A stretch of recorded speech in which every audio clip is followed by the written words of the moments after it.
my life is still trying to get off that great big hill of hope for a destination.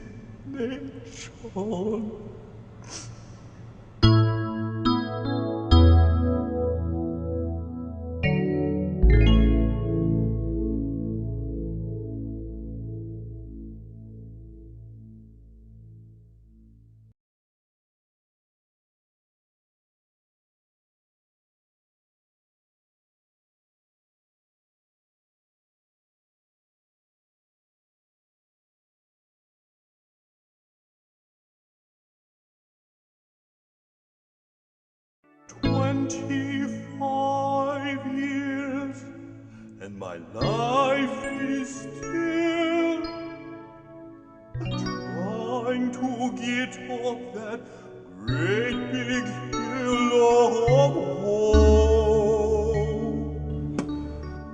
for a destination. And I realized quickly when I knew I should that the world was made up of this brotherhood of man, for whatever that means.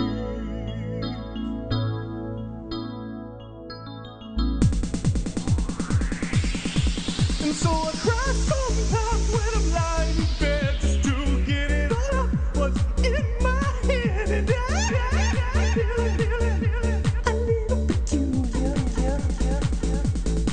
And so I wake in the morning and I step outside and I take a deep breath and get real high. And I feel the top of my lungs, what's going on? And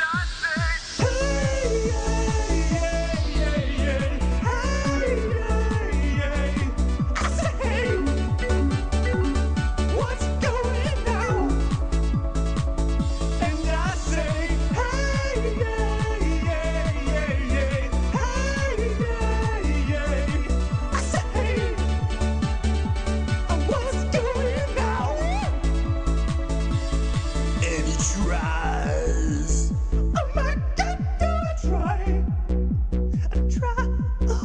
time in this institution. And he prays. Oh my God, do I pray? I pray to say good things. For a revolution. And I say, hey, hey, I say, what's going on? And I say,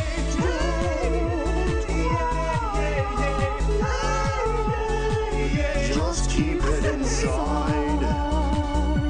Learn how to hide your feelings.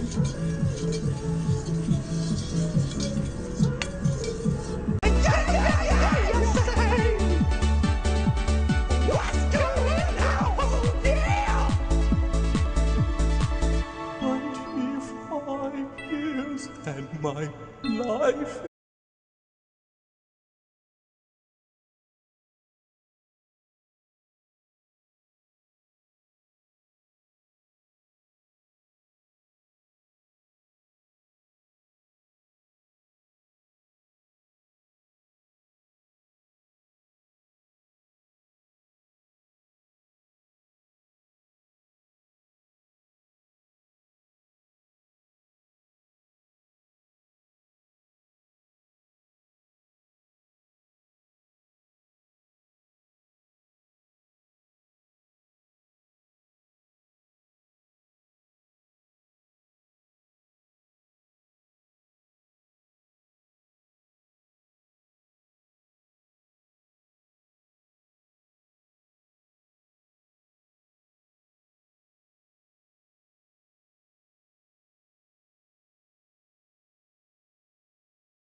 And my life is still trying to get off that great big hill of hope for a destination.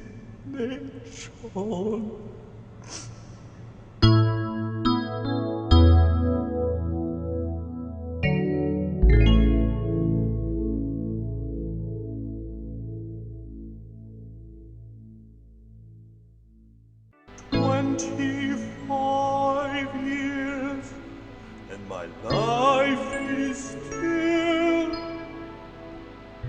trying to get up that great big hill of hope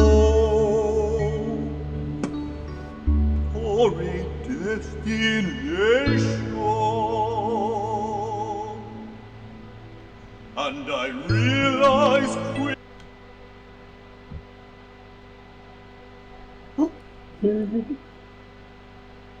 All right, and now we're live.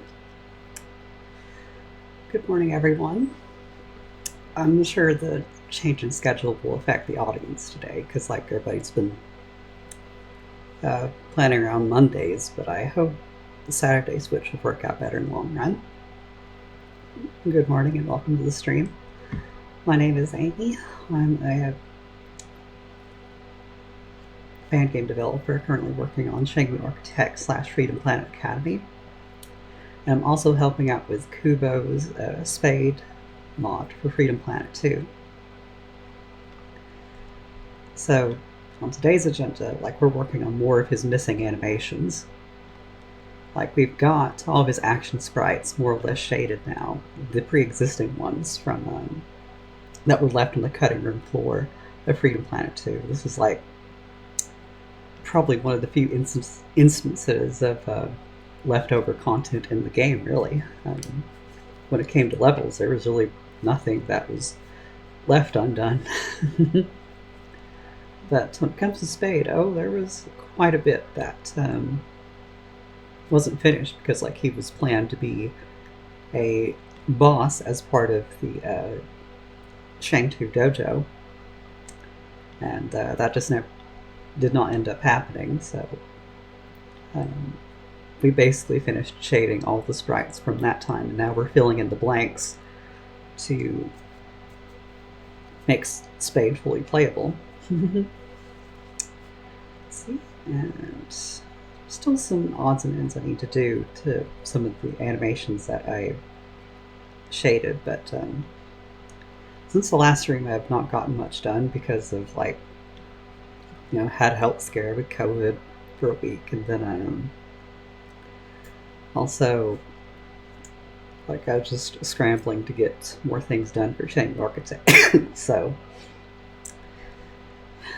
yes, so we'll be starting with where we left off last time, except, like, Traylina did help improve the rail grounding sprite for Spade. He does look a lot more like he is really doing it. The hair is wavy, the perspective of the arms and hands are much better, etc., etc. She did a great job of fixing that for us. And so obviously it's credit right there. On today's agenda, like, I'll be working on the animations that we can do. It doesn't matter which ones we finish first, like, they're all going to be added in at once the sprite sheet is finished. So every item we can tick off this to-do list, the better. So once we have all these done, Kubo will import them all into his mod, and voila, Spade will be fully playable. Maybe sans a few dips that we probably wouldn't have expected once it's in game. Hello, Argo. Good to see you in the chat today. I was beginning to think, like, most people would not have been prepared for a Saturday morning stream. At least so suddenly. Like, I didn't really announce the schedule change as much as I would have liked to. So, yes, and these are some of the things we finished in the last stream. Like, I did the Zao Ball thing. That had to be done. And Creeper Boy and Leave did the pie. And of course, like, Creeper also did this for us. The Soccer Cube. So, first thing I might do is work on the guard animation, because that will be pretty simple for the most part. And let me get Nira's sprite sheet up again. I really should just like download these locally instead of constantly going back to Spriter's resource. That would be a lot easier for me.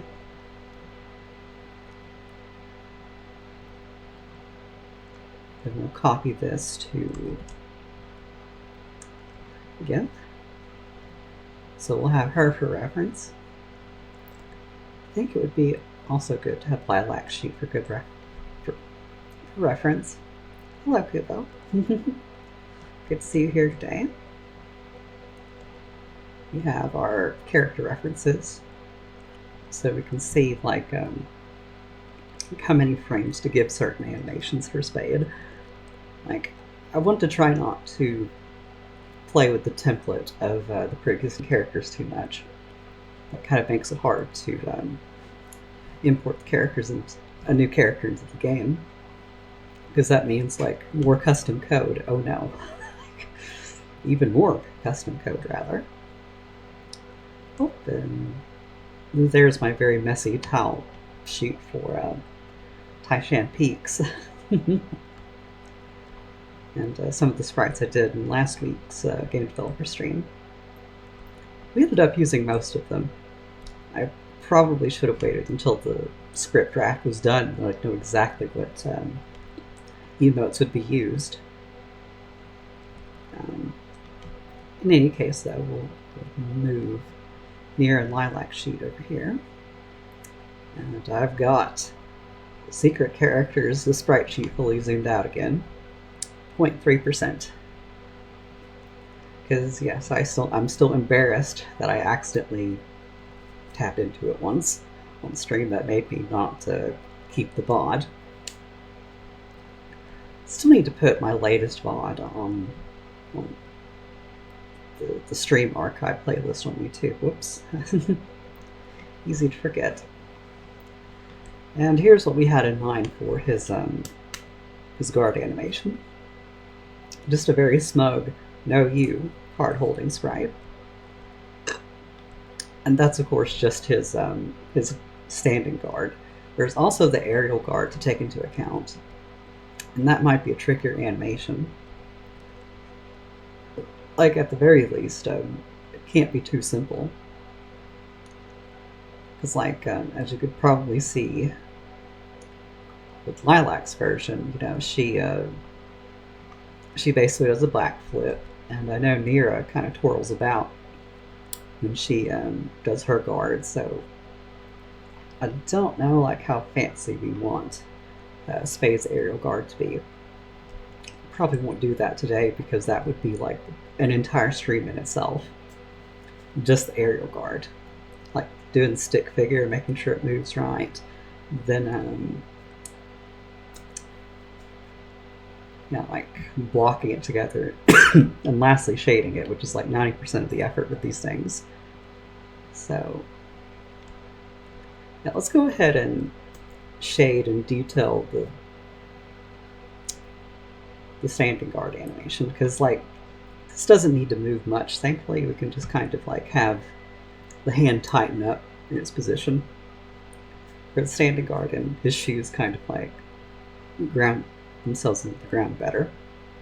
Nothing too fancy. You can just kind of copy paste shifts and pieces around and tweak the shading around the modified parts. That's real simple. Then it'd also be good to animate the rail grinding animation.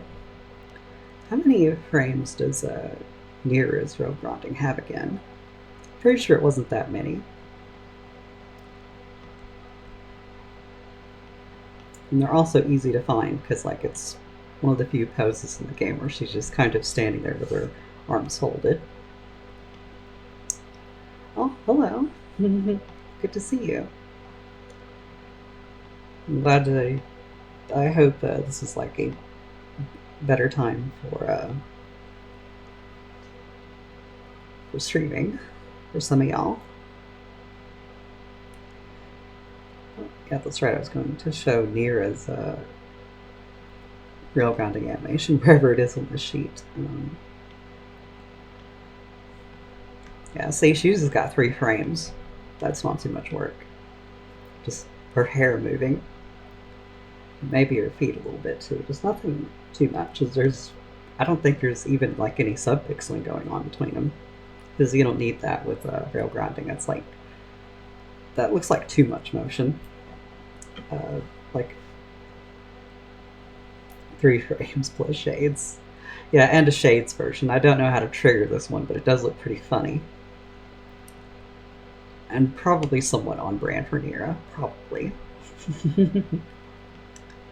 Now, I think Lilac's rail grounding animation is just, her crouching animation. Just probably cut down in the number of frames. I know at least it shares the pose. And of course the super secret Easter egg animation. I'm trying to see if I could find like a version that is just rail grounding. I'm sorry. And let's see. Yeah, see, there's her standing guard animation. Nothing too fancy. Just 3 frames. She uses sidestepping, very easy. And then her aerial guard is now that looks like one of her dashes. I'm not sure. Yeah, there's her aerial guard. And the beam pose. Just look at that face. You can't go wrong with that. And yeah, I guess the rail grinding animation is not represented on the sheet, given that it's probably literally just like 3 of these frames. At least I'm sure it is.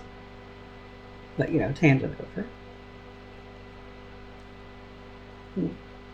Oh yeah, we're definitely going to have some Easter eggs in like the selfie mode poses. As y'all probably remember, we have this pose again. I would like to shade it sometime, but probably not today. We need like essential game animations right now. But it's good to have this stuff blocked out for later so we can just shade it and have her laugh. Like, haha, that's in the game now. No takebacks. And I still need to shade his cutscene sprites too. Like, they're mostly finished. I just need like a little cleanup work.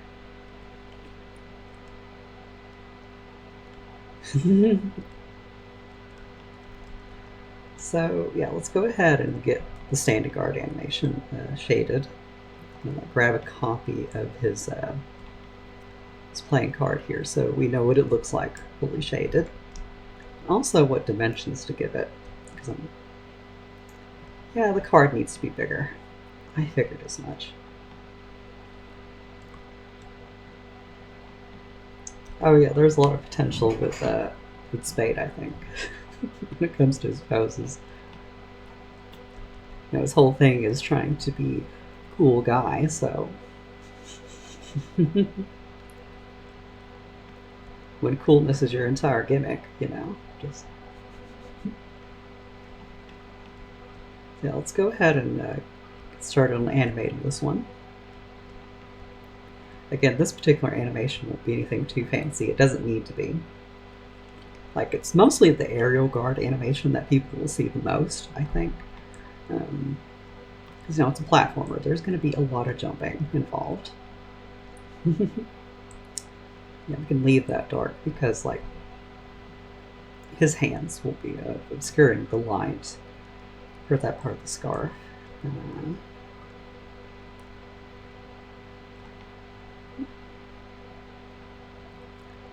Now the way I shade, and for the most part probably won't be perfectly matching the cannon, but we can always tweak that as necessary. Then we have this one. I really should try to be careful with how much I zoom in with the sheet. I don't want to make people motion sick. Even with the stream being like 60 FPS, like GIMP does not have like a smooth zoom, just a smooth panning, if you have good enough hardware anyway. That's all it has. It's not going to be pleasant on the eyes to constantly zoom in and out with the GIMP, at least on stream. Can't really help that.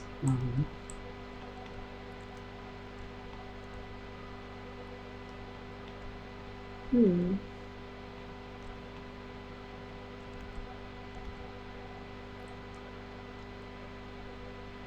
yeah, we can go ahead and shade this frame.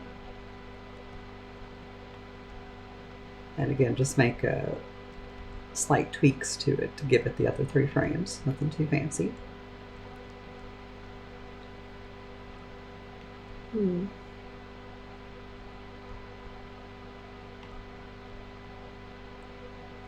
Yeah, that's right. What kind of music would we like to listen to today?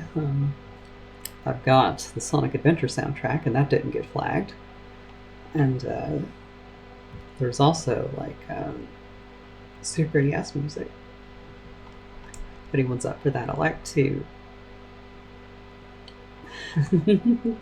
Yes, music. We need music.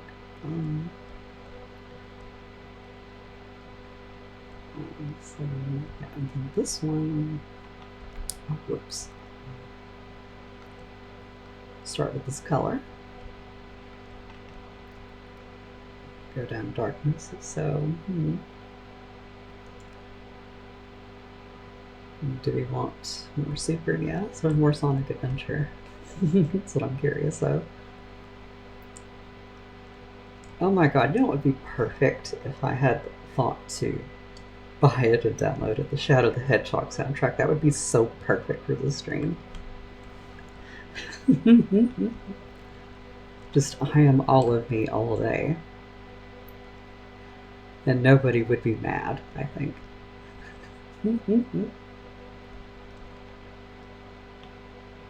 So,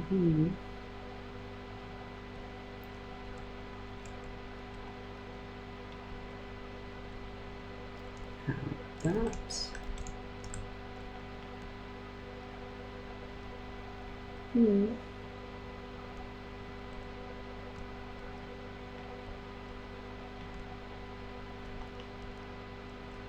I guess for now we could just go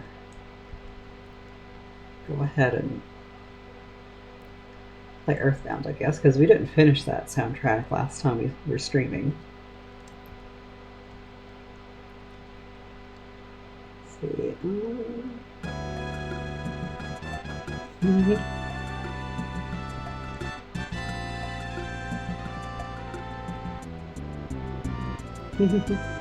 And again, I'm good with suggestions as well.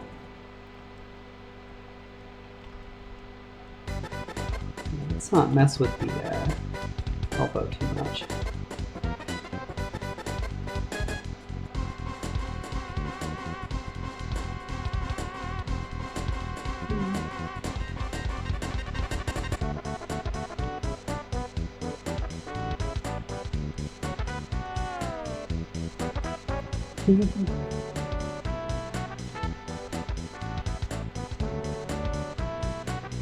This is like the theme song of Silly People Everywhere, I'm sure.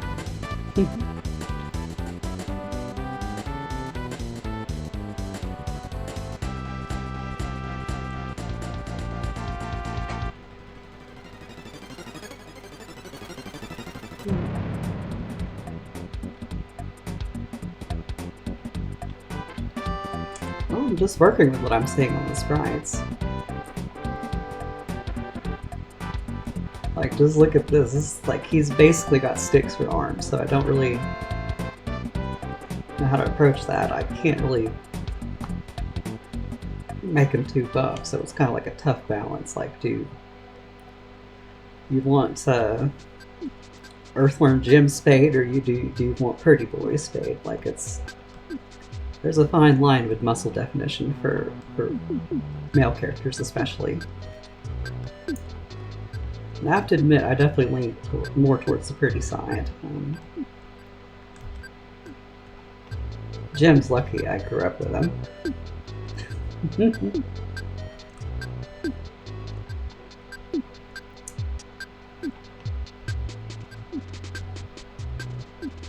Let's see.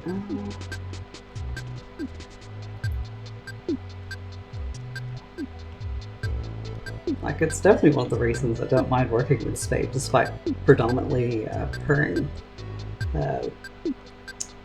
like female characters in playing video games. Very predominantly prefer that where possible. If Spade was like a much more macho character, this would be a lot harder for me to work on. Or at least it wouldn't have the same kind of soul or inspiration going into it as it would if he's more pretty like he is, you know. Still a bit boxier than the girls, but you know, overall, look, he's got the hair.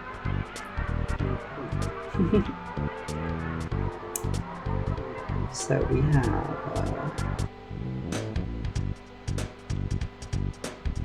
I think one thing I can do to tighten up the pose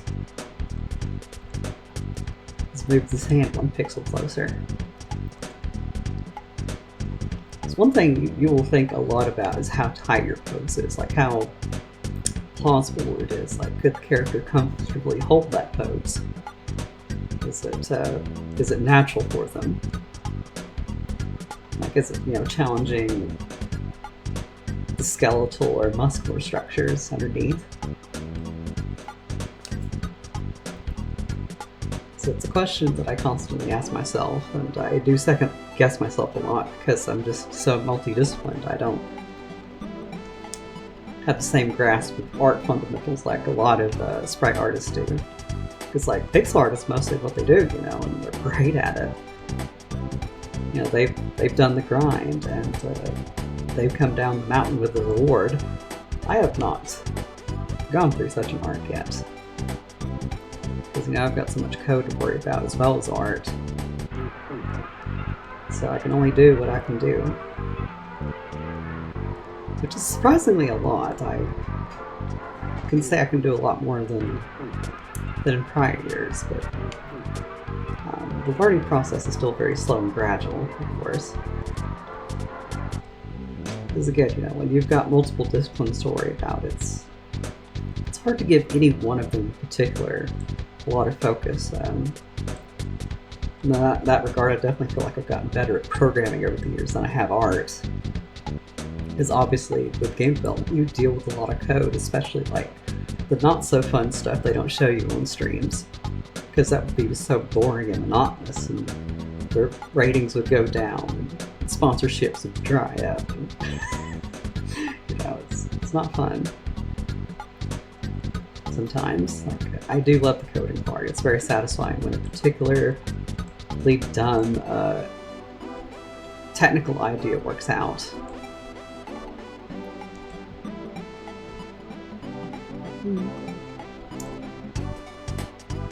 So,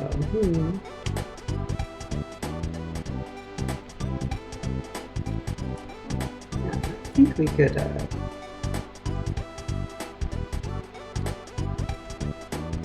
now for this hand, you know, it needs to be clear this most distant one.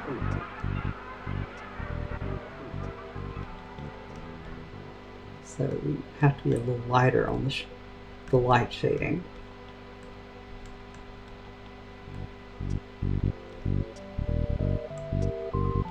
And we can't go all the way with the bright colors.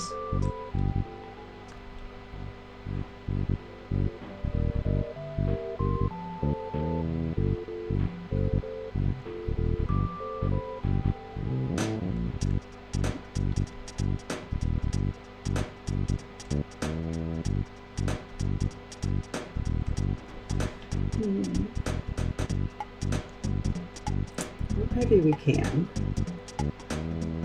Yeah, we can, because like, both his hands are very predominantly showing the same colors in the gauntlet. Even if the shading is very obviously darker on one hand versus the other.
That's right, the soundtrack has a lot of variations of the same theme.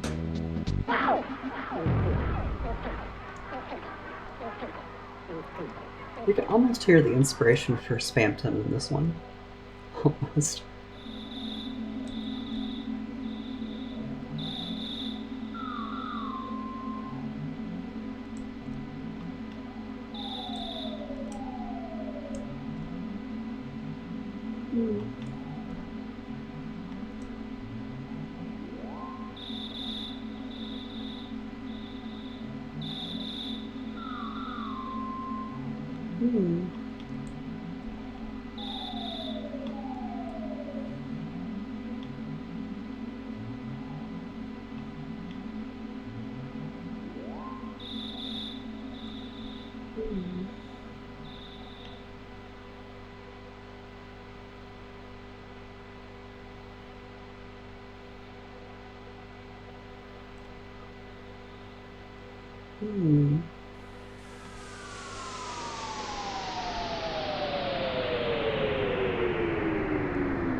Let's see. Yeah, I was going to change the music.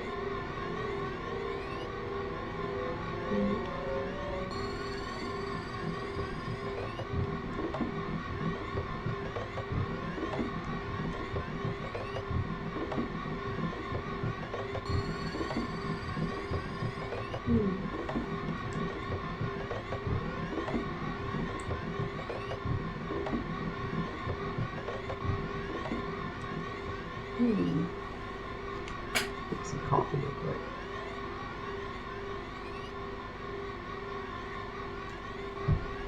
I've been awake since yesterday and did a full shift at work, so I feel myself getting a little bit sleepy. That's not good.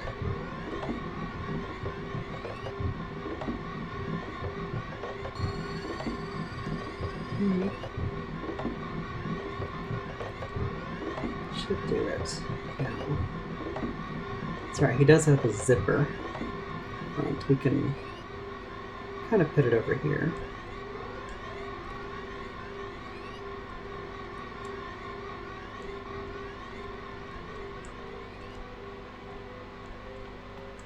So,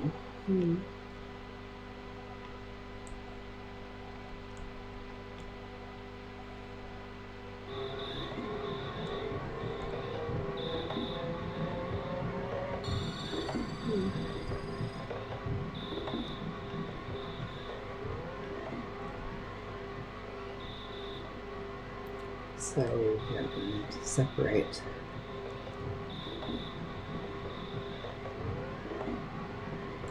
this hand and darker shading.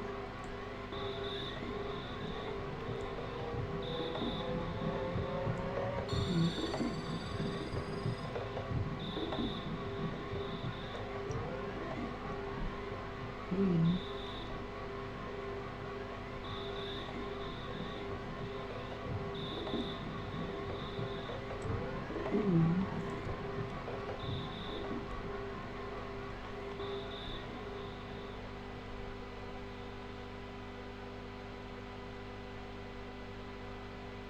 Hmm. Still love that knock.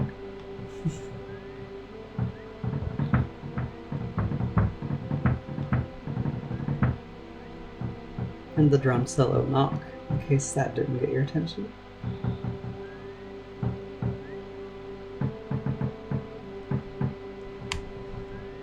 I think it would be funny if someone made a mod that specifically changed the rhythm of the knock to like Doom's Eve 1 in one map theme. Just I feel like enough people out there would probably get it.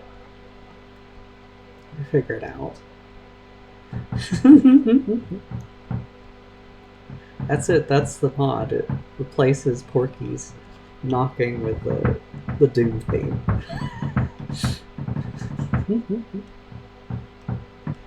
Or is it Porky? I can't remember. It's been too long.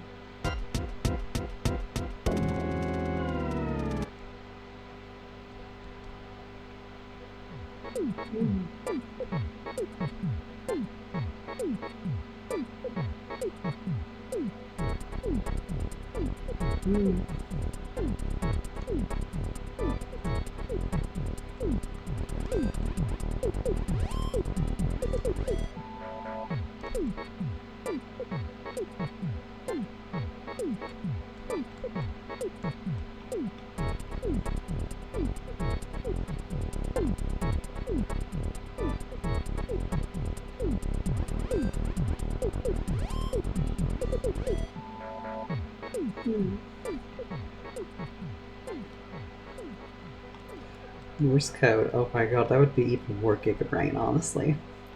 Can you imagine? Let's look closer look at Spade. I don't think it's possible to get. Better look at this knuckles pattern here.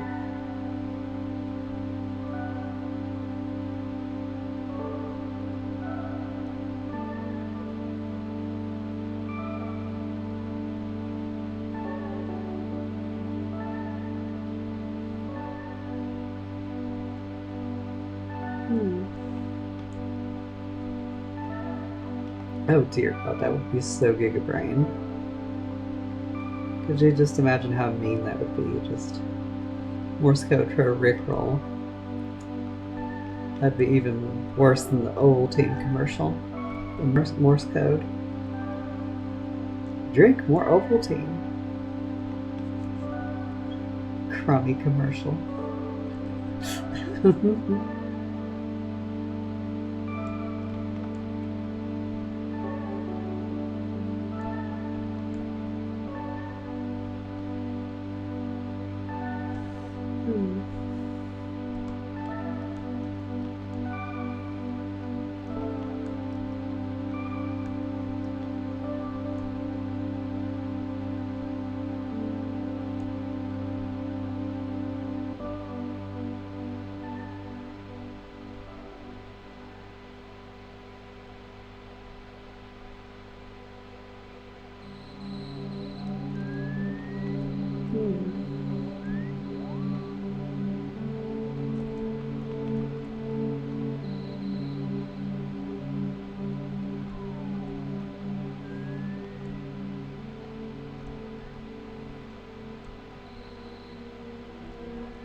It's definitely been a while since I've slept. I've been flipping between reality and clicking buttons in the real world on things that are not there.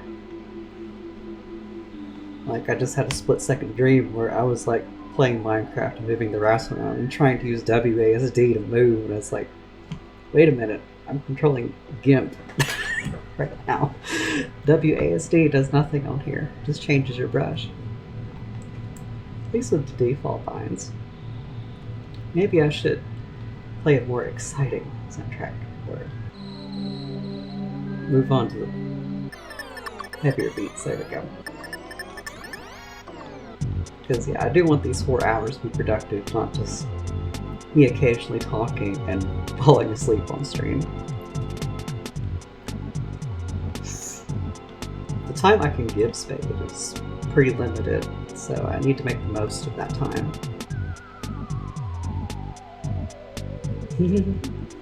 There we go, yeah, that's better. I was binging a lot of lo-fi stuff yesterday as well, and that was like really good, but that would definitely make me sleepy right now.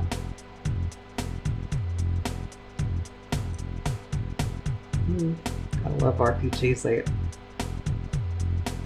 Like, what is an RPG if you don't have a good battle theme, honestly? That's a prerequisite to a turn-based combat system being fun, I think. Like, I remember Kid Me being just as excited for a Pokemon battle as like anything that happens in Zelda, because music was just so hype. Especially anything doing with the Elite Four. Like Lance's theme on Pokemon Gold, Silver, and Crystal, like, it's just, that is still perfection. It's so good. Perfect kind of escalation you want with music. There's something that needs to have so much finality to it. Okay, so that would be... Yeah, we're getting somewhere now. Let's do his legs. It's like the worst part, because his pants are so baggy and need a lot of perspective to them. Start with the shade.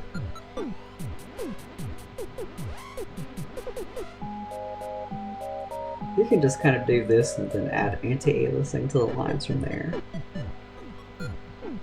Oh, hello. Good to see you today, Under 9. Glad you could join on a Saturday.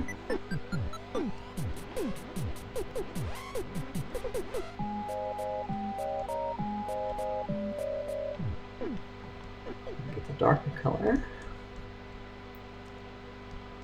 Wait a minute. Okay, yeah, it's like anti-aliasing, so.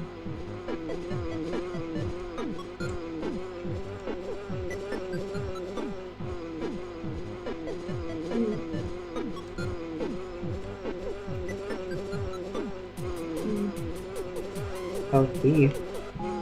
Seems like no matter what. It sounds like a real bee, too. Maybe I should switch the version of the song. Yep. There we go. That's a very realistic bee sound for a Super Nintendo game, I think.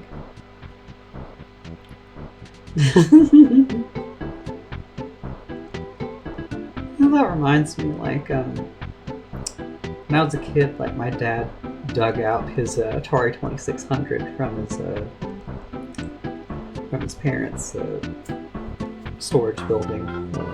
It's kind of like a shed in their backyard, and it was full of like nests that wasps had made on the inside. It was fun to clean that out.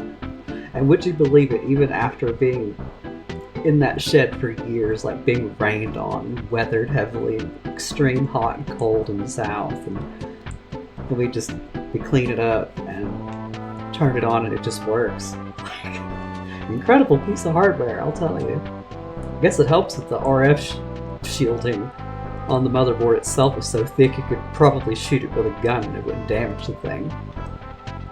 It was pretty well armored on the inside. Like, you could literally probably shoot it, it would be fine. So yeah. I had fun trying out a console that old for the first time. And I followed a Ben Heckendorn tutorial on how to like mod it to do like RCA output. So that was fun. I got to use it on a TV that wasn't rabbit ears based. That was fun.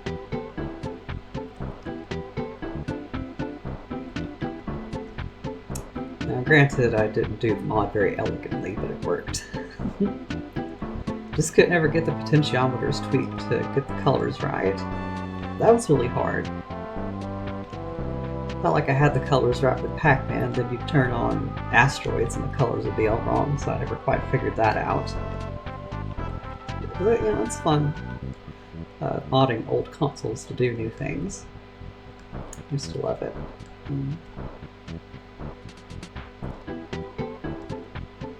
Oh yeah, gotta de-emphasize the pants near this area.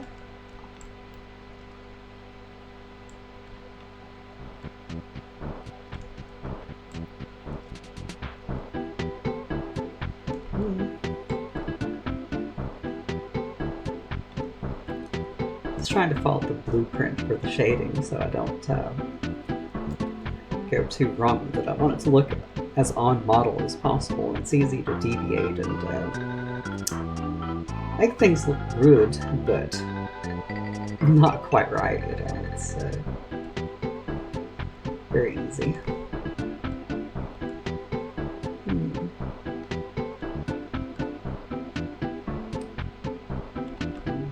Put my thinking cap on for this one. Because yeah, we got to do some wrinkly bits here.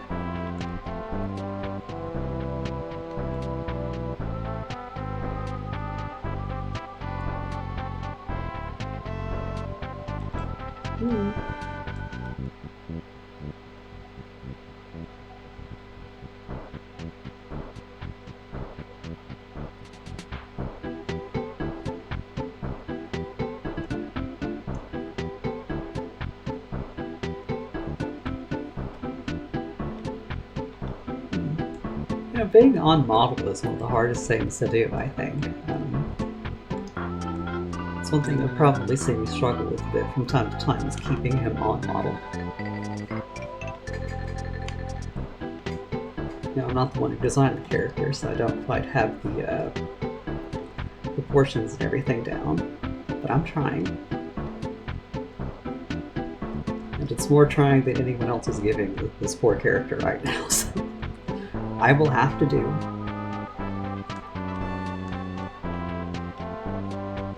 If you want a playable Spade, you have to go through me or something, I guess. Insert that gif of SpongeBob being pushed through, like, a pair of saloon doors or something. So we have...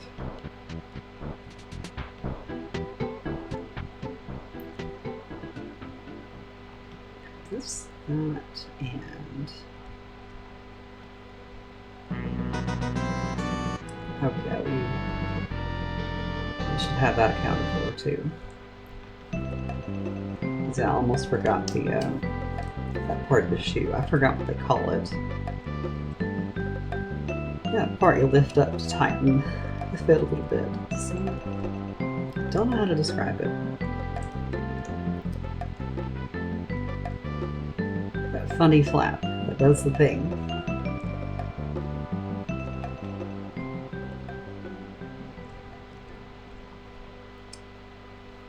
My understanding of shoe anatomy would probably make any athlete cringe. Just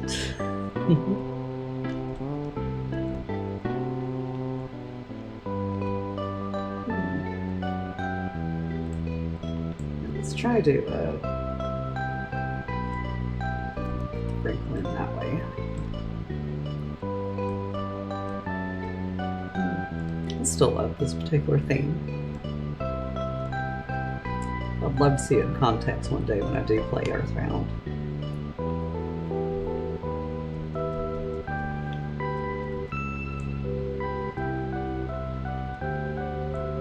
I do love the official lyrics for it too. They're just very wholesome. Also, yeah, there is more bag to his pants here. More baggage. Try to take that into account. Then, oh yeah, we're gonna need shading around here.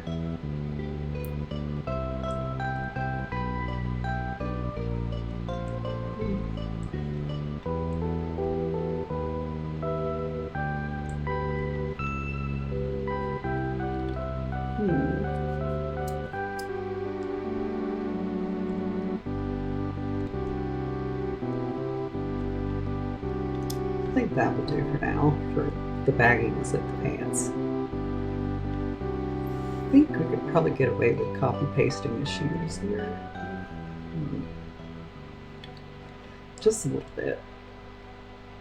There's very little copy paste you can do when it comes to Pixar Freedom Planet 2, at least I think. Because like a lot of what you'll do in Pixar is to try to streamline your process with by basically stealing from yourself, more or less.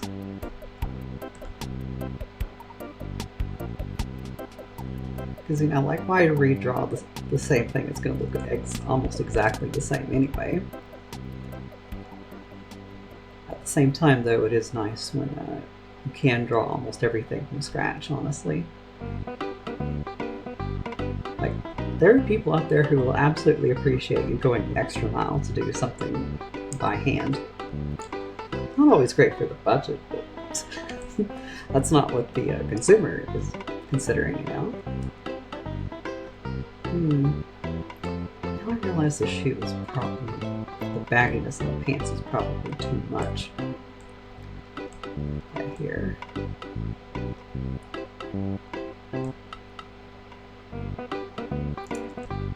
Also, I love the I think it's the theme for the silly dog. At least that's what Smash Brothers called it. Brawl had a great rendition of it. Just kind of captured how silly the undertones of Earthbound can be. Almost called the game Undertale. Can you believe it?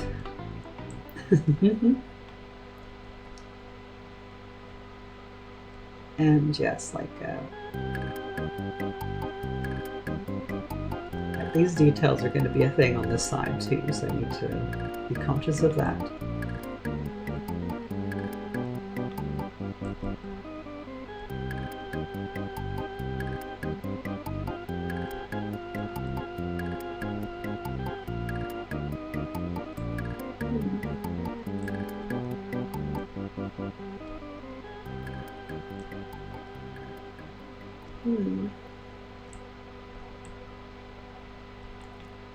That might do it. Also, the shoes don't look like they're digging into anything, so we'll have to modify them a bit.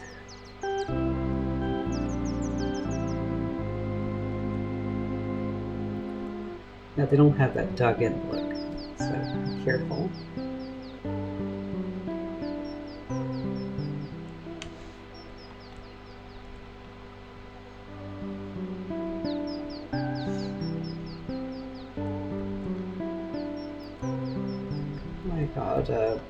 One thing I do need to suggest on the GitHub for GIMP at some point is like an option to disable the macro where if you're holding shift while dragging a selection, like it automatically grows from the center instead of like, you know, because what I like to do is use shift and control wheel to like navigate left and right, but when I do that with GIMP, like it's automatically going to grow the selection on the vertical axis too.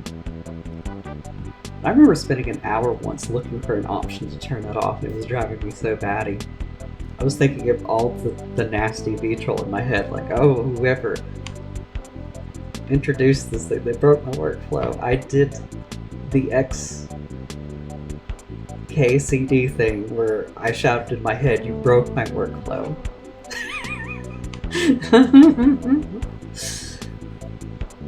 I literally did that unironically in my head.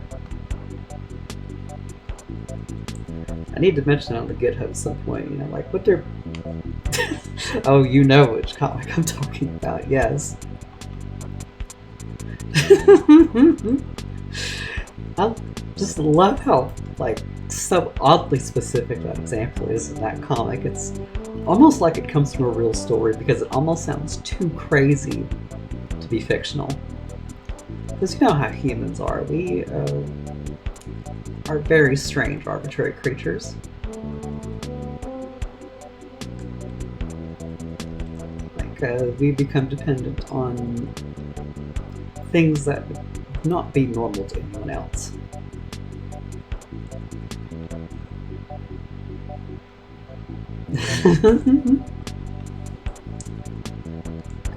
So yeah, if Sprite doesn't do that, that would be extremely nice.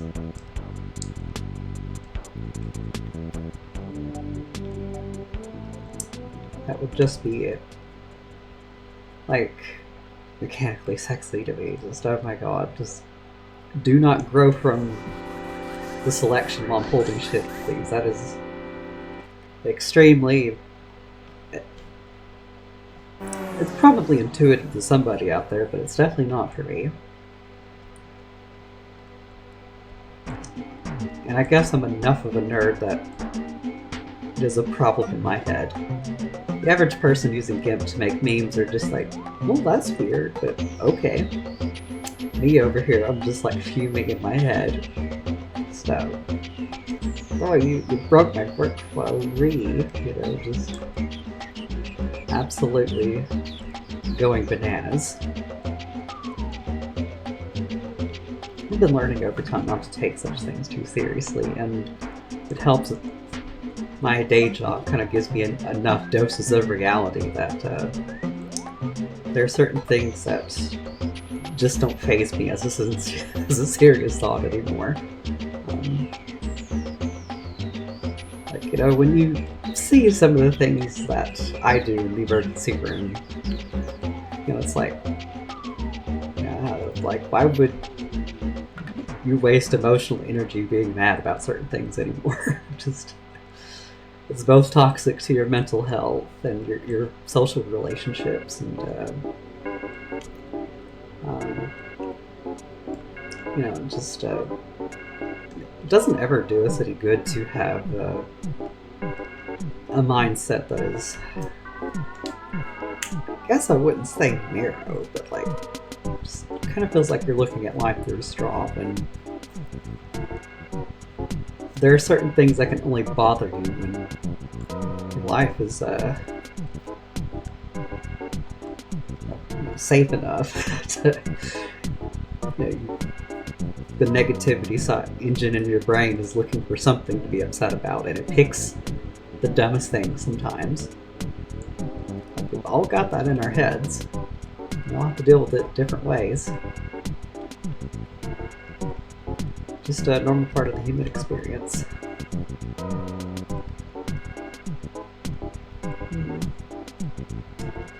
Okay, I think Lex should look mostly good now. Mostly.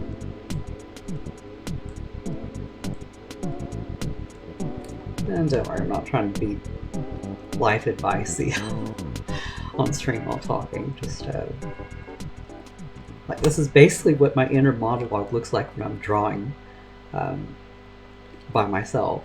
It's just thinking about all these things.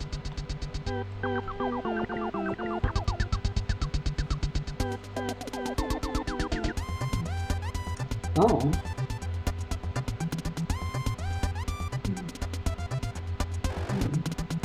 Yeah, I could see that providing some perspective as well. Like, perspective is very important, I think, not just in art, but in life, too. You don't need to, you know, see gunshot victims and other horrible things that I see in the ER to have a healthier perspective on life. Just, you can get it in many forms.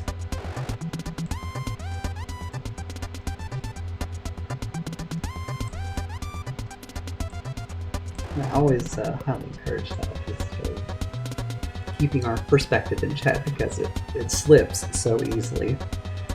Like for the 2 months in 2022 that I was like out of the workforce, I was just straight up quit my previous job and went looking for another.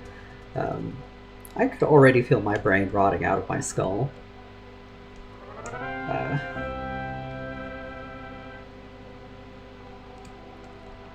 And that was not fun. It was nice to have a routine again, like I was being productive with Shenmue Architect, getting stuff done, and I added a whole new playable character to it and everything while I was unemployed. I was staying busy, doing those interviews and getting game making done, but at the same time, being I don't think I'm yet at the point in my life where I can be home for extended periods and it'd be a healthy thing for me. Whereas for a lot of people, if they can, they're going to work from home and everything because it's just easier and better for their particular lifestyles. And I think that's great, especially, with remote work being a thing that has gained more momentum since the pandemic. Especially for parents, you can lose so much of your paycheck to just babysitting and other hidden costs of being a parent. I do believe remote work is a good thing, but at least in my particular case, it would not be great yet. Need to work on my mental health some more first.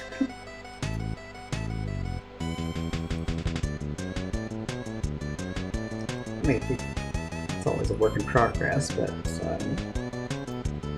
at least at this interim of my life, there are definitely some acute issues that I'm just trying to mitigate as they present their symptoms.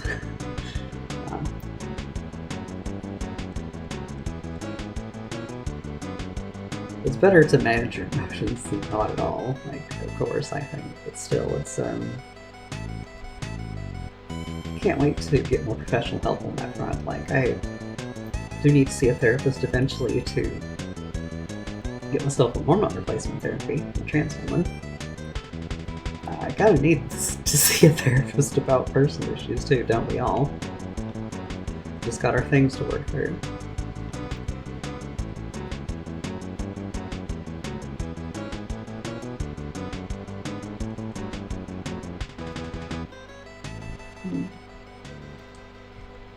It's one of those things that can always slip away from us, no matter how safe and uneventful our lives might be, and depending on our lifestyle choices and privileges in life.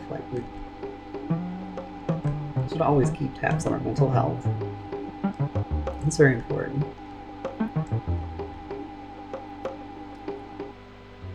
The brain ain't working right; it can't preserve itself.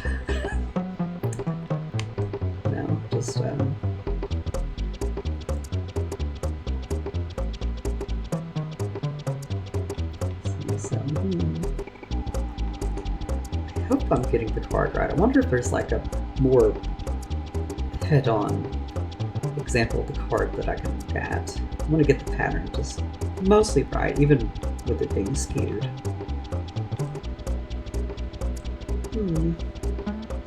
It's blocked up.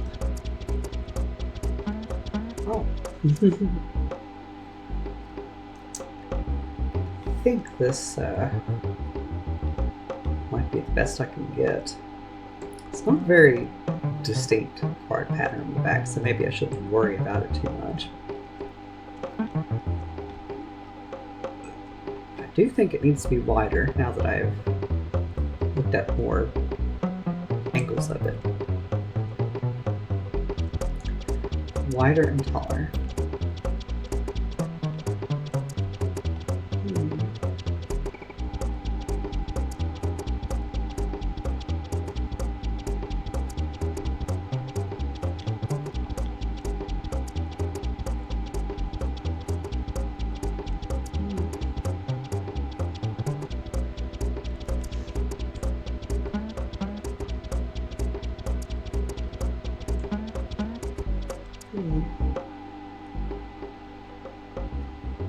making sense of this card pattern,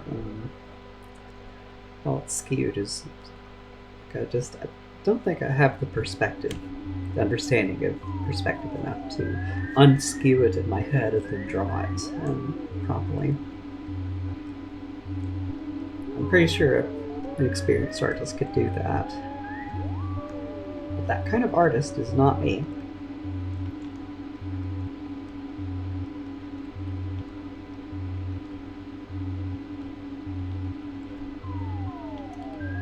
I say as I'm trying to make this up to FP2 quality standards, but that's all I can do. I can try.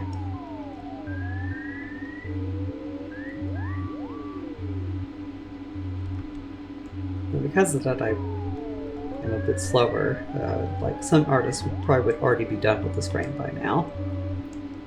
But it doesn't help that, with FP2 sprites are a lot bigger than most video game sprites are. It's like you have more surface area to render per frame. That starts to add up after a while. There's so much to render. And that was scaring me off of even doing the mod at first, because ooh, the sprites for Spade are even bigger than the sprites for my next game's protagonist. So, for my next game's protagonist, her sprites are almost at lilac size in FP2, almost. And her arms are 3 pixels thin or so it's real easy to shade her arms and fingers and all. It's real, despite having big hands and gauntlets but got real skinny legs, and it takes no effort to shade most of the character. Then you've got Spade, who's got big baggy pants and decently thick arms. And, that's more perspective and shading you have to worry about. Can't just eyeball it like I can with the next character when it comes to shading certain things.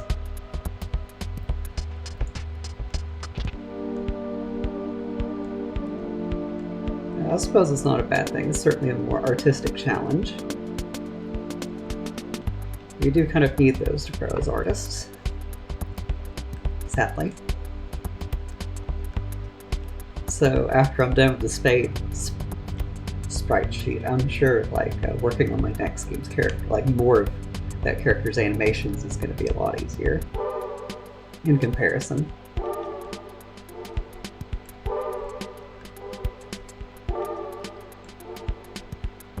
At least it'll feel easier.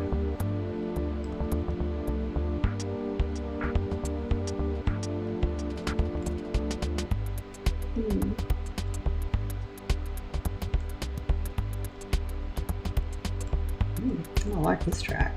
It's pretty nice.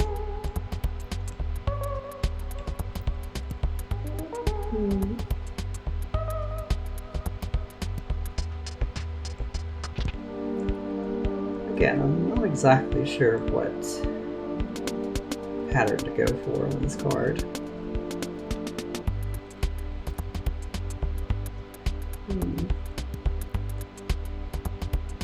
I'm just going to delete the reference at this point because it's no longer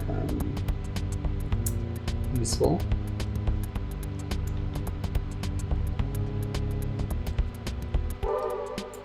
As the Majora's Mask itself would say, a puppet that has outlived its purposes but mere garbage. Or something.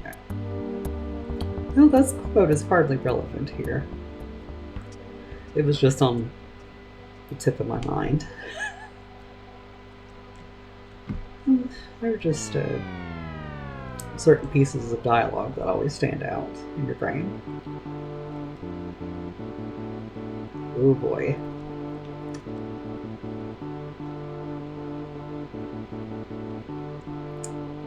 Now, what to do about this particular hand? It's going to be hard.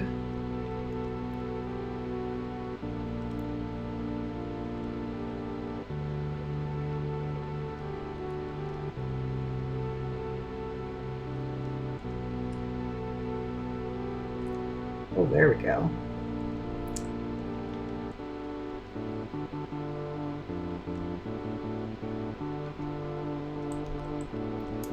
The day is saved by coincidentally appropriate pattern that happens to be in perspective.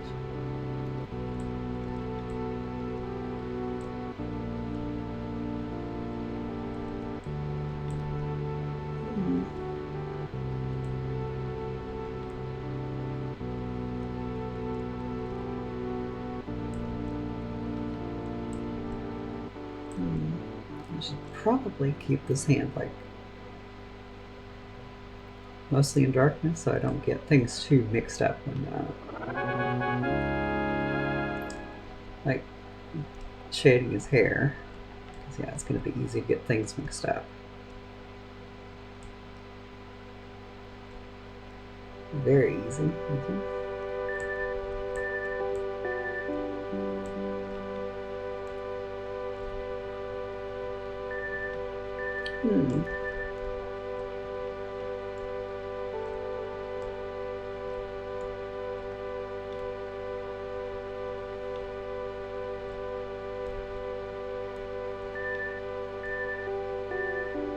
Well, now that I think about it, yeah, the fingers are too skinny still, so let's fix that.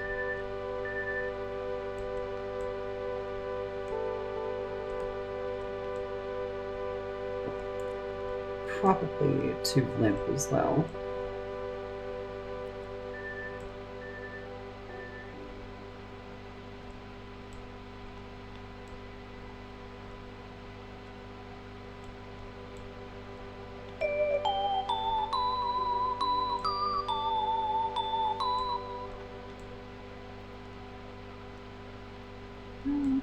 Too thick.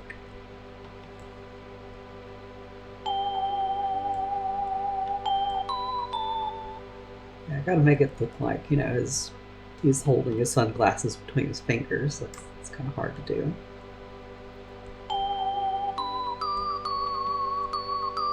And also, like, have his thumb stand out a bit.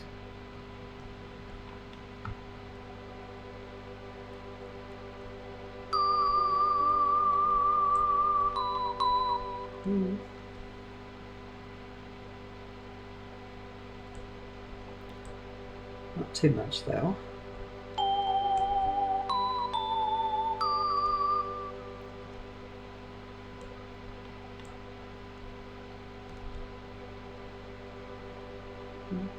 Oh, there's like a bunch of variations.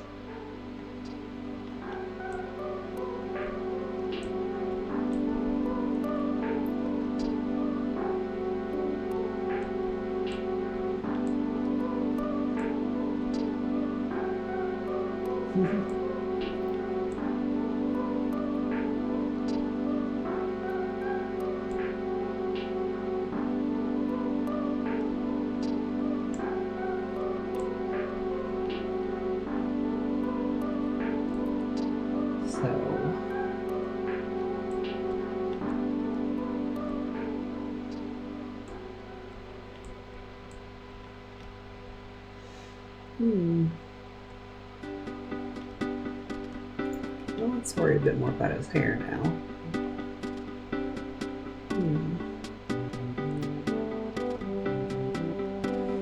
Well, after I do his eyes, because like separating his hair from his face would be more difficult otherwise.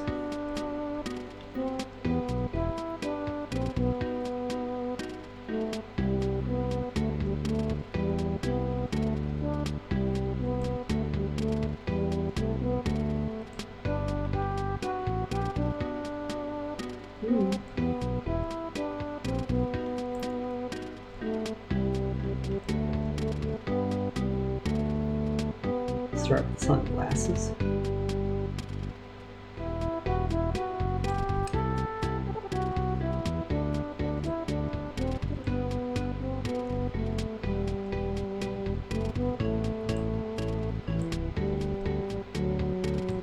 I still think it's really clever how they avoided needing an extra color for his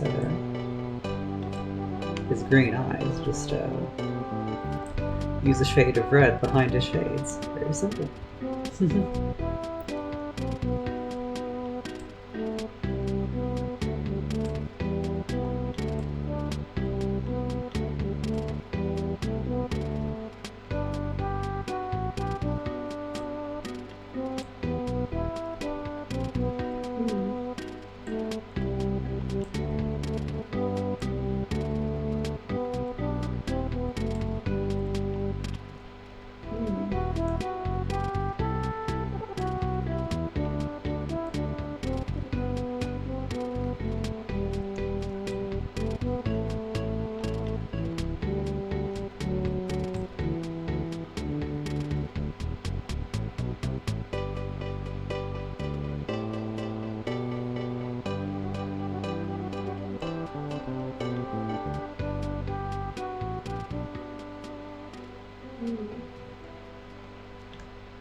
Whoa, what happened there, brain?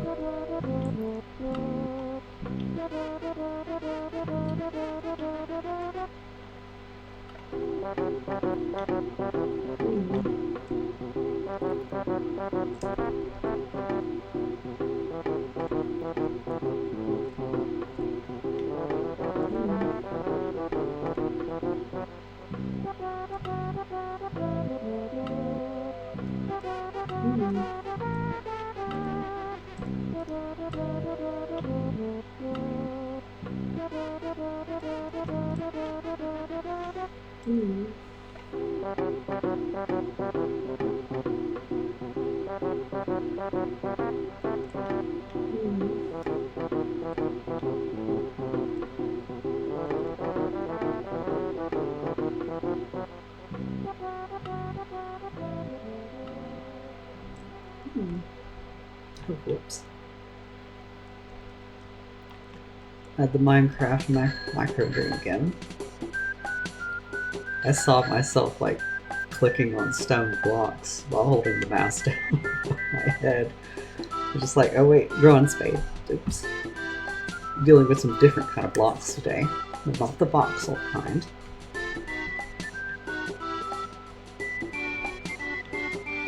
So, how do I want to approach this?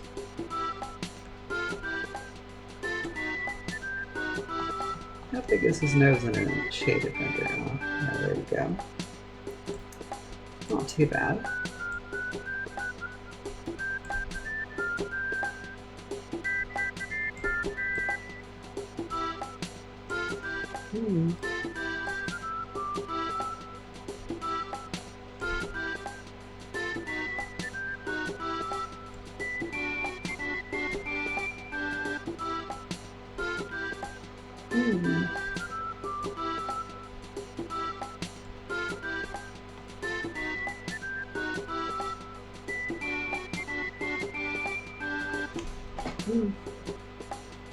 Only after a lot of sleep deprivation.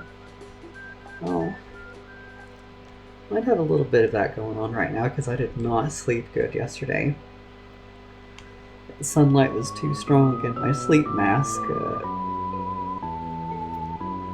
Oh, I've been awake since 9:30 yesterday, but I slept maybe 2 proper hours because, like, the sun's too strong. My sleep mask strap isn't tight anymore. It's like, well, so around like 4 hours before work, I was like, no, let's just try sleeping in the closet. A bunch of pillows underneath me instead, and that worked. I did actually get some sleep.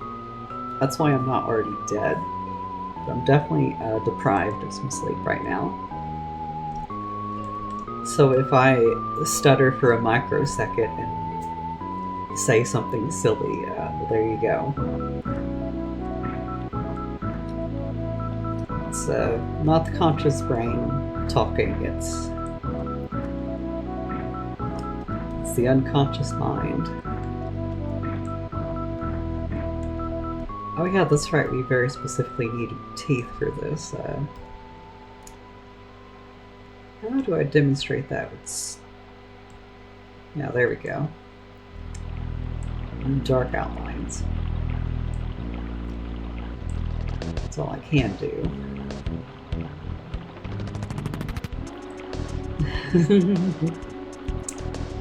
It's funny what we say in our sleep. One of my favorite things one of my cousins ever said in his sleep was, "Don't touch my cookie."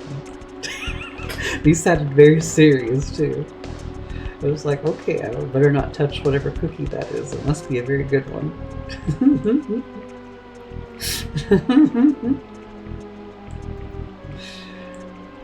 Yeah, that was one of the funniest things I ever heard him say in his sleep. Some people are just natural comedians, I swear. Just love it. Very cookie.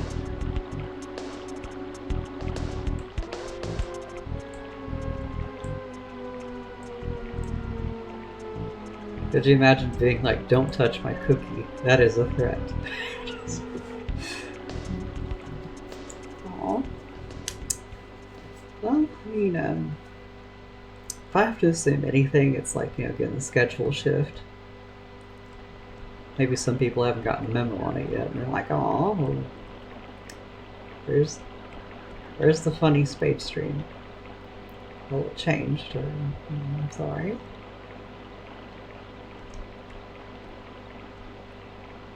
I expect it'll take a bit before viewership kicks back in, just because like people need to know about it and plan around it.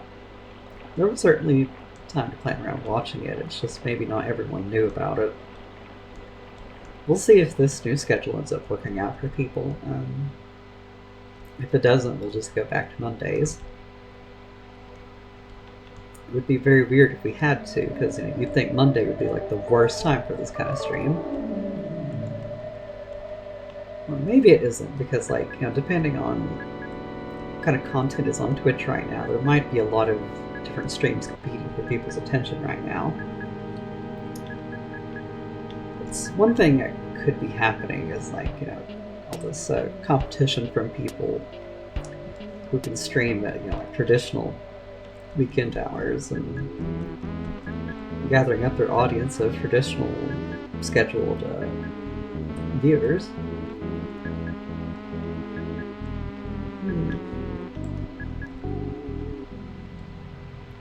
The kind of people I was also going after, but we'll have to see. But if there are people watching and they're just watching, that is perfectly okay as well. We don't always have a comment for everything that we see. Like, I'll watch a ton of YouTube video essays, and the most intelligent thing I have to say about it isn't very much. Like, oh, that was neat. Very perspective building, but just didn't have anything to add. Often just watch people fight in the comments instead of joining them.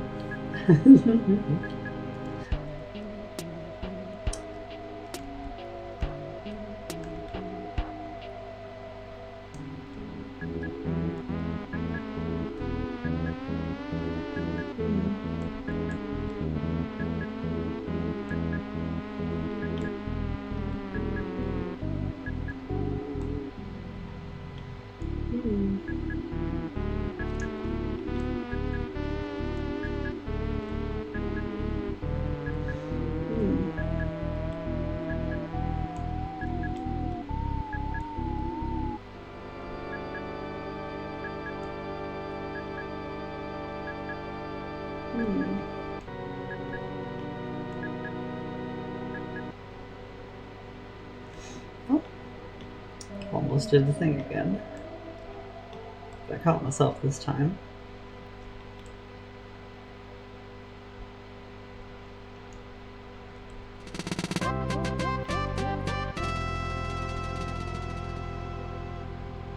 I will not cave into the weird dream thoughts. Like, yesterday morning when I woke up, I did have a pretty funny dream about Crash Bandicoot. I was watching someone else play a Crash game. Don't know who, don't even know what game. Just playing a Crash Bandicoot game. And you know what Crash's answer in that dream was to breathing in space? Not breathing, so his pupils were like, his eyes were like all red and irritated, and he was just kind of breathing in and out with a lot of anxiety and fear very visibly on his face while he was running. Just gasping. It's just like, who needs to breathe anyway? We ain't got time for spacesuits. We gotta save the world right now. Just go for it. Oh, Argo, yes. In space, nobody can hear you say, whoa. Nobody. That's a funny mental image. crash saying "whoa" in space, and nobody could hear it. One of those rare video game dreams I get. I don't get too many of them. Most of my dreams is just nonsense, and then I wake up, just pretty simple stuff, just carrying my car up a staircase like it's a bicycle and then putting it back down again. Just things that don't make any sense. You wake up and you just wonder, like, brain, why? Why did you do that to me?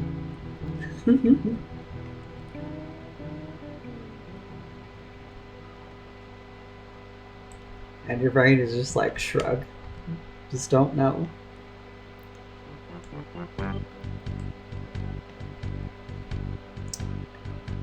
I mean, I guess dreams are like, under voltage computers. They behave funny when they don't receive the right amount of power. And I guess it's like our brains when we're sleeping. It's just all the faculties are still trying to work, but not quite the same power delivery because the overall body is trying to rest.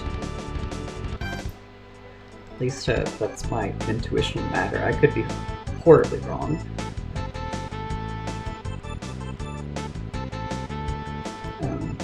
And sleep is still not very well understood anyway. All I really do is speculate on certain things.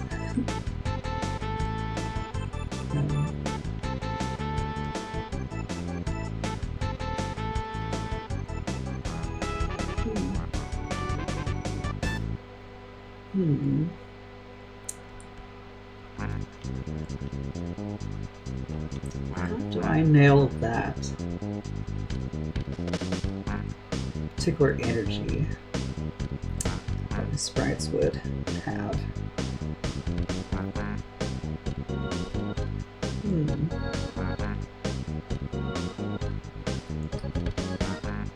Because there is a certain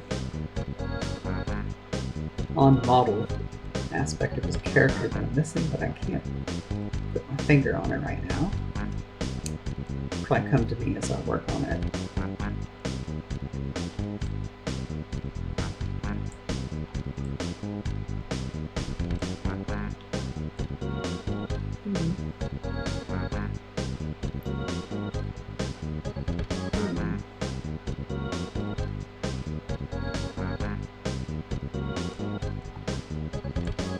Although it probably would help if his mouth was wider.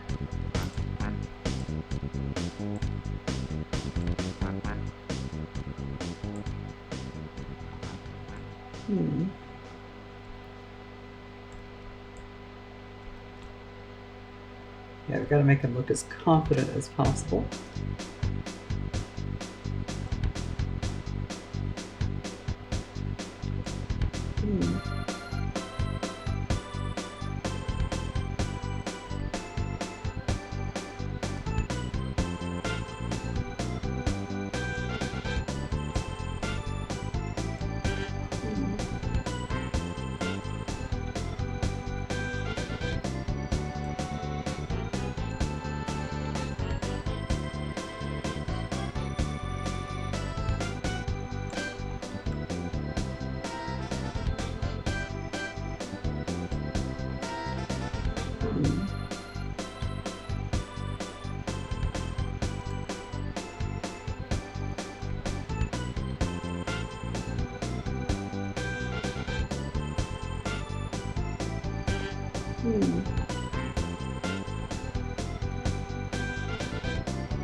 The gap in here.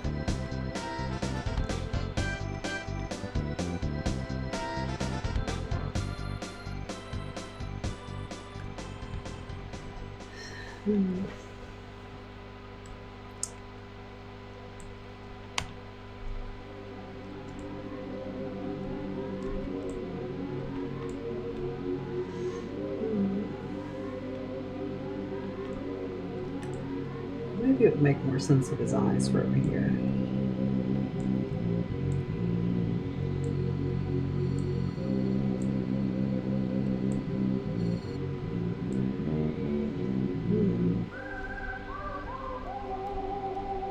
or not.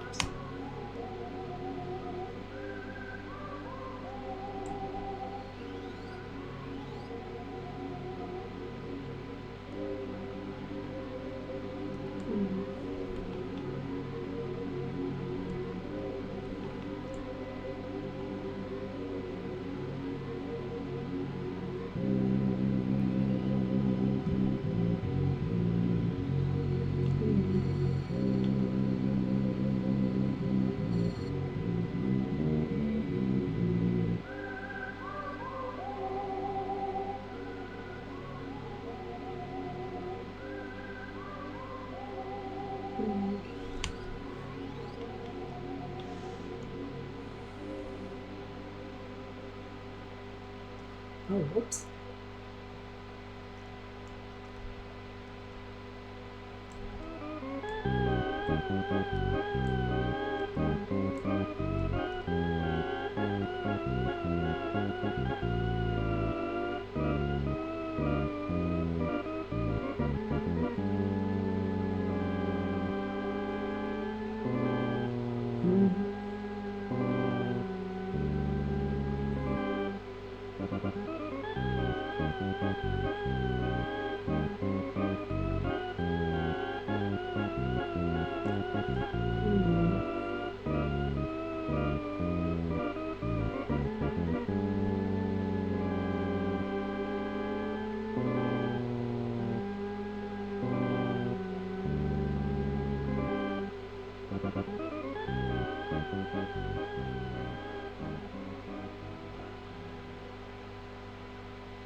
Whoops. What's wrong with me?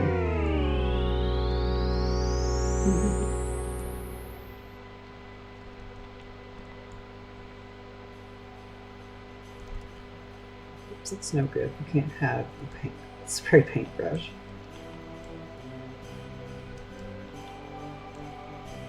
Yep, that did nearly do the thing.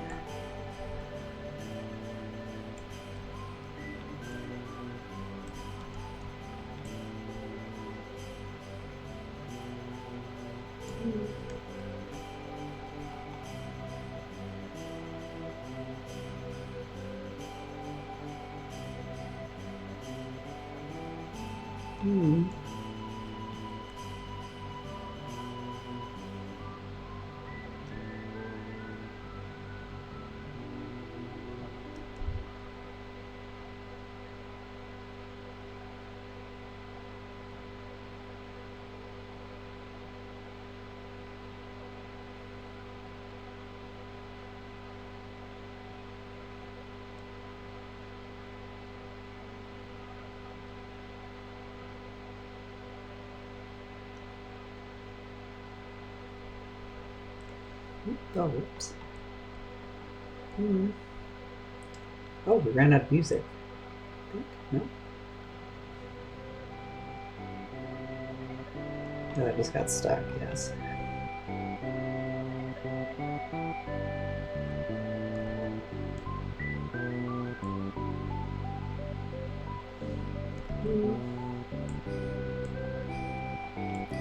Could probably keep going if I could, like, stop doing that.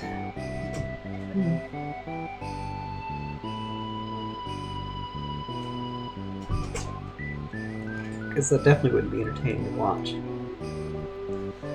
And again, it would have been fun if I slept properly yesterday. But I have a workaround in my immediate memory now if that were to happen again. And today's a little more overcast, so sleeping in bed during midday shouldn't be too bad. Shouldn't be. We shall see.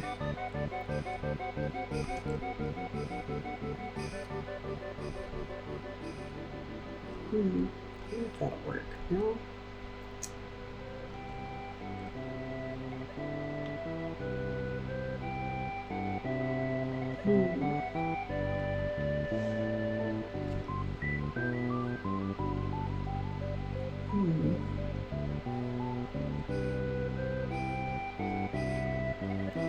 Oh yeah, that definitely. Yeah, so raising up his eyes definitely added more personality.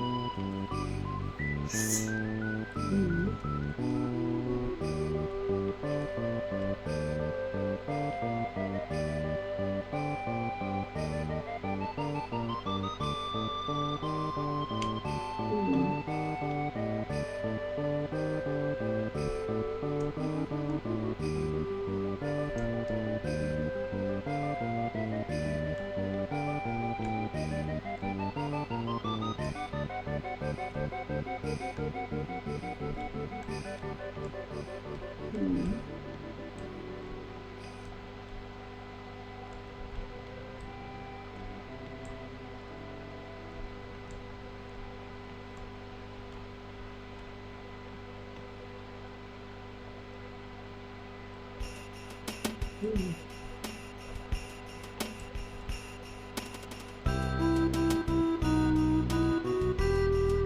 I spent nearly an hour just shading one frame by hand.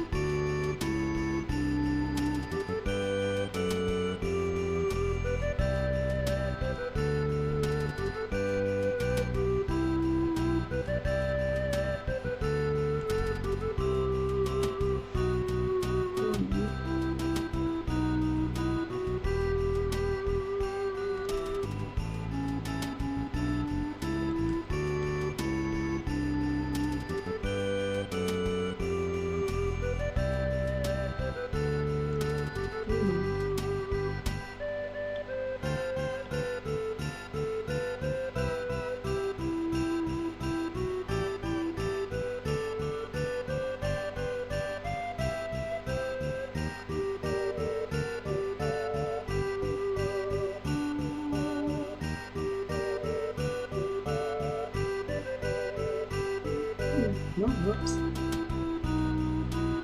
Now,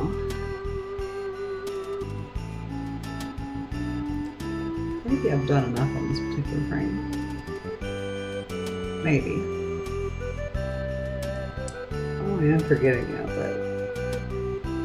Yeah, that's why that line is there, because like his hair is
tighten up the legs a bit.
Hmm.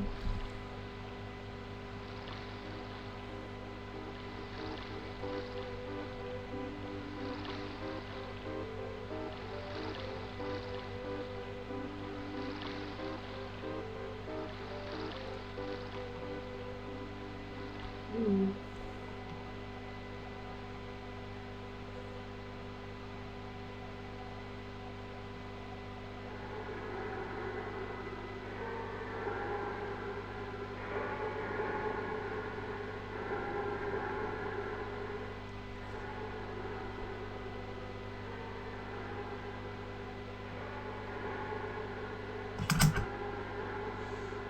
Whoa.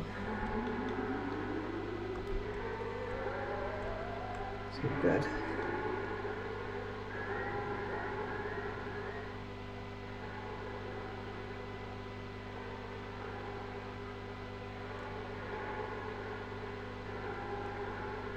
Hmm.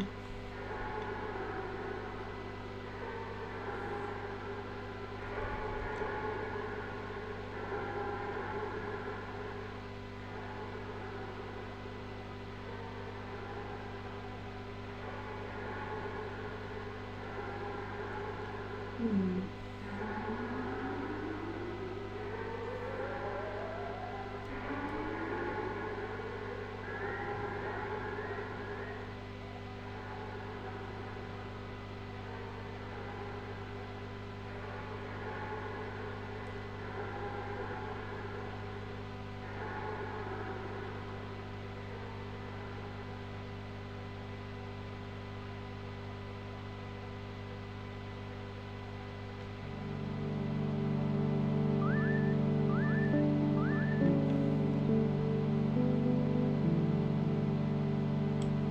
Yeah, I think that would be helpful. Yeah, those sounded deeps be helpful. I think now that my yearly tax issue is mostly over, like I made a mistake with my taxes, had to give back half of my tax return. Um, Now that that's over, I probably could go ahead and submit an application to Twitch to become an affiliate. And then yeah, we could have the sound effect, the goofy, wacky sound effects, and all the sprites for emotes. Chiasa Charm will be everywhere before you know it. Among other emotes people really like having, in the Freedom Planet community.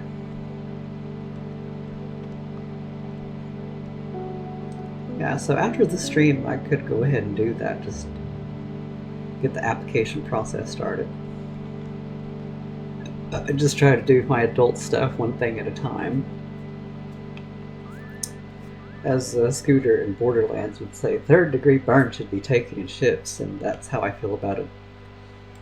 Adult logistics, they feel like third-degree burns to a certain the monkey part of my brain that just wants to do my own little thing and not have to think about any exterior institutions that I could be beholden to along the way. Oh yes, I would be great as well.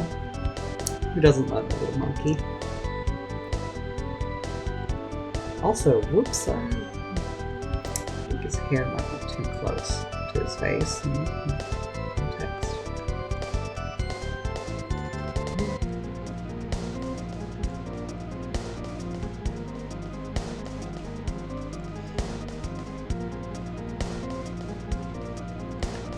Because yeah, like he does have very floofy hair, but it's probably like all bunched up too closely right here.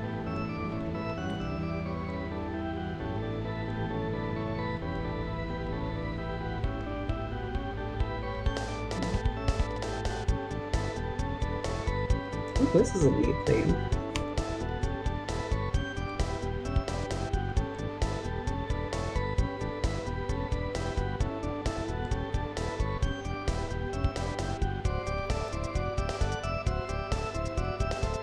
I did originally hesitate to do the affiliate thing because it's like, oh, another thing I have to report to the IRS, just do not want. And then I was thinking, like Twitch is not like a career kind of thing I'm going for, like it is for some people. So the earnings I would get from it would be so low that I wouldn't even have to change how much I'm paying to the IRS in quarterly payments each month.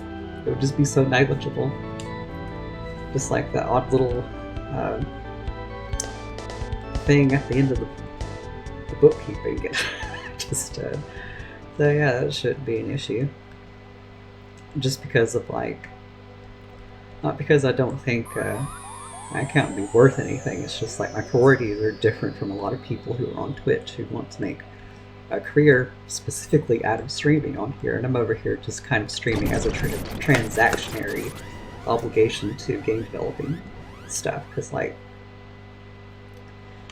like streaming on Twitch is a great way to reach out to people who would want to be excited about video games and game development. So like that's the reason I do it. So it's a very secondary thing for me, not like trying to make like a meaningful income out of it, like Dusky is creator of Havoc Vlogs. Like they are going really hard on the VTubing thing.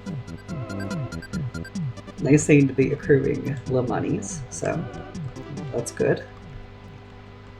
Whereas for me, it's just like, yeah, this is a thing I do to reach out to people who would like to see my development process, but maybe don't want to be in 30 different Discords, And I feel that I don't want to be in a million Discords either.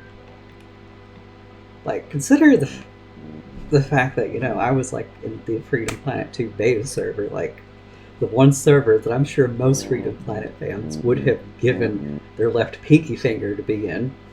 And I left it after I was done. It was just like, I get overwhelmed easily. I don't like having too many servers in my list. So after I felt it served my purposes, I just walked out. No,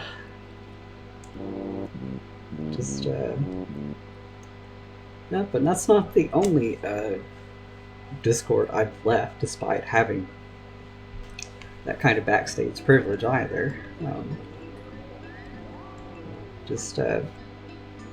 Like there's a lot of servers I'm in just for their emotes, and I just keep them in like a neat little folder, like far, far away from my usual server list. Yeah, that's how my little brain works.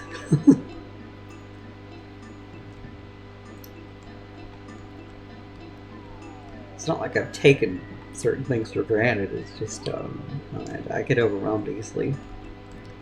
And there were times where my brain would feel like it's falling out, and I would just do some irrational things anyway, like leaving certain servers that I'd say almost nothing in. And I've at least gotten above that now, like not being too irrational with my server list as a reaction to brain gremlins misbehaving in there.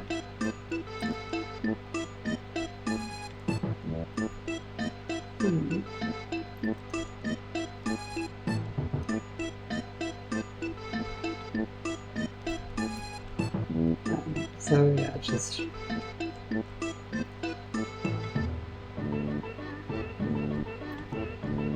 oh yeah, like the Vaporeon emotes. Yeah, that's I'm basically in an emote server for Vaporeon emotes, yes. And I'm not even like registered in there, so to speak. Like they have like a registration process that you can be allowed to speak, and I hadn't even done that because I was just like, ooh, Vaporeon emotes. I got access to them. I'm running now. I'm just putting this in a folder very, very far away from our server list, and I'm running with these things. And I've decided to like, download a couple of them, just in case like the server blows up and I suddenly lose them, because yeah, that's one thing that can happen. Like, I don't know how many like Luigi's Mansion servers I was in that all just decided they wanted to blow up. It's like, oh, my Luigi emotes are just too scattered everywhere.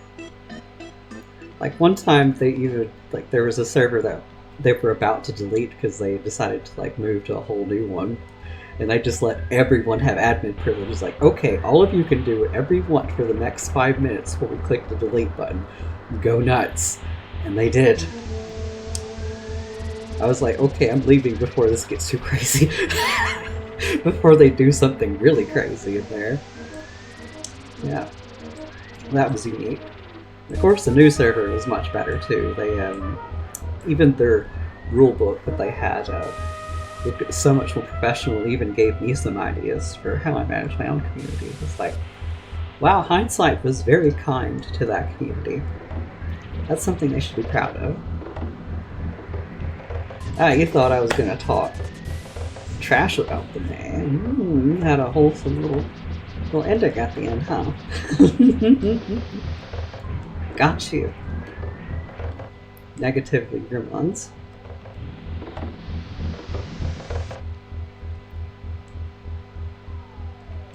Also, yeah, how's the inside of his ears shaded? I have not done that. Also, I have just realized instead of I've just been refining his face on the wrong frame. This is how awake I am right now.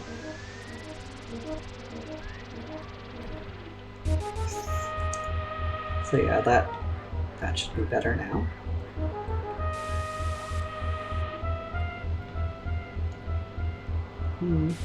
Yeah, I need to darken his hair here though, because it almost looks like his he was running his finger through his hair instead of like adjusting his glasses, so I need to fix that. Probably just by having the glasses being run through the fingers here.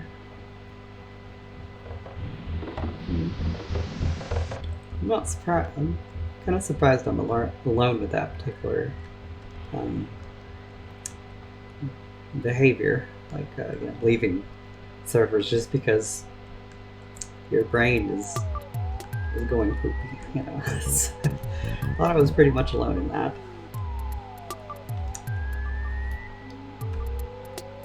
Oh yeah, just don't mess with Spade's Uno card collection.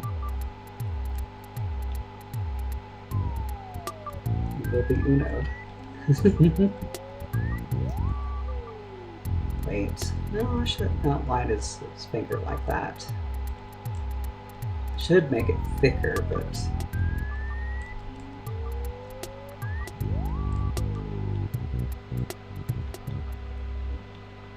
no, it doesn't benefit him to be thicker there, at least. The curse of his fingers and hair being the same color is difficult to work with here.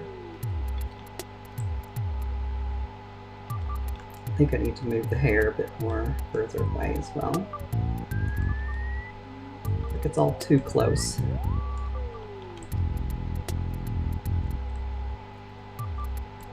Sometimes you can get lost in little details like that.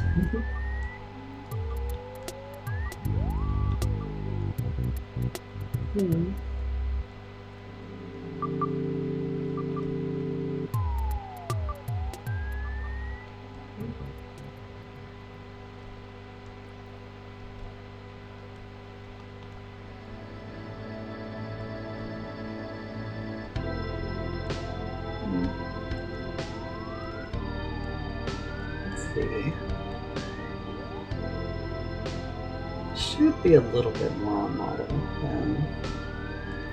Again, that's a particular struggle for me. Even for my next video game project after the Street of Planet fan game, struggling to get her on model too. And I'm technically the creator of this character, and but you know the design has like gone through multiple people, like you know Pixie and even some suggestions from Sabrina herself. You know, so like the character has been passed around a bit during iterations, so I'm still learning how to get my own character on model.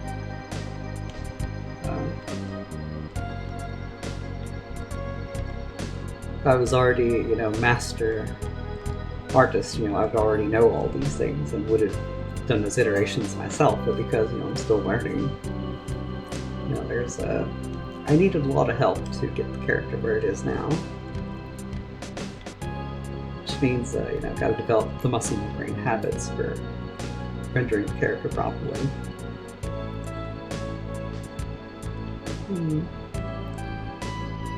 Yeah, I think that pixel is better being right there.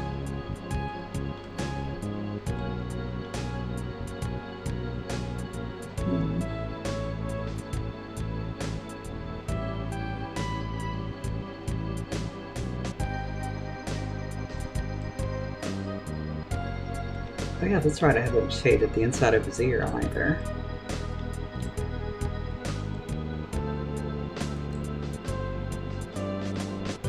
Yeah, here we go. Just need 2 extra colors on the inside. Not too bad.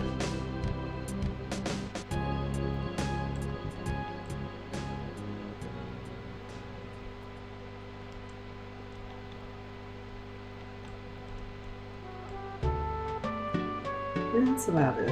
And, oh, already have that shading here. That's good.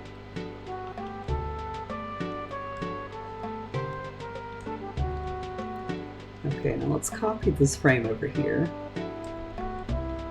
and try to do the dig in. So what I'm going to do is have a copy of this frame on another layer. Try to iterate through them carefully. Probably only going to have him move his body down like 1 whole pixel and his shoes just kind of dig in to the ground. Do that very carefully.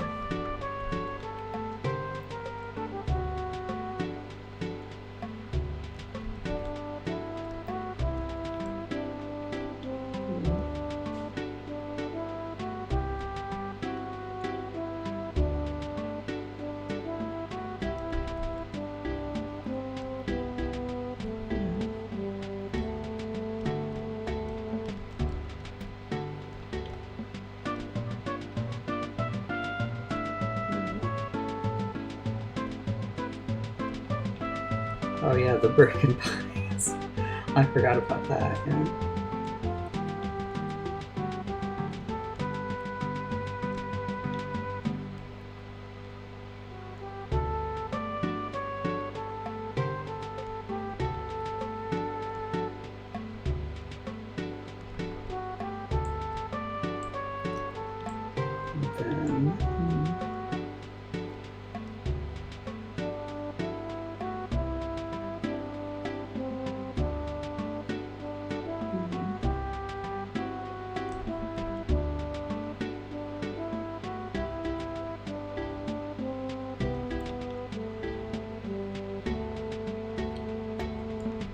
Okay, yeah, we definitely can't have that foot moving that way.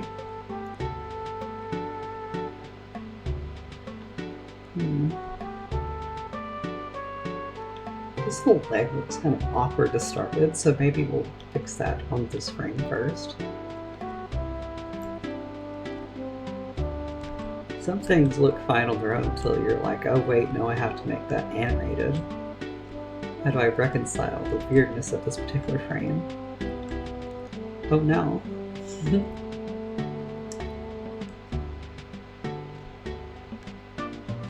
kind of like when the animators for the Peanuts Christmas special had to figure out how to get Charlie Brown's head turned around to work. Like, because, his hair on his head has completely different shapes depending on which way his head's facing.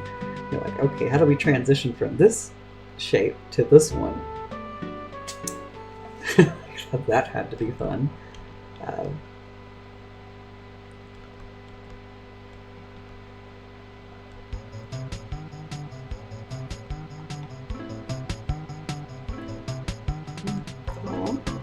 Well, you did a good job with that, adapting the legs to this particular animation. We really did need it.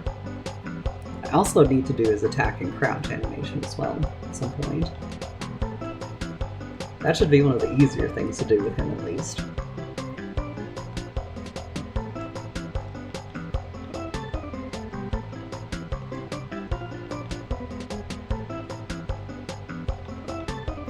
Yeah, I felt that could use some more shading.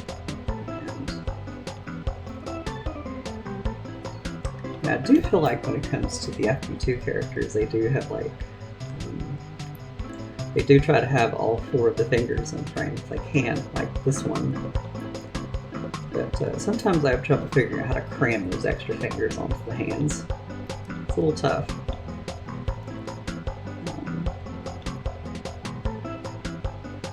Yeah, I think I de-emphasized his hair enough with shading so that it doesn't look like his fingers are just running through his hair instead of supporting his sunglasses.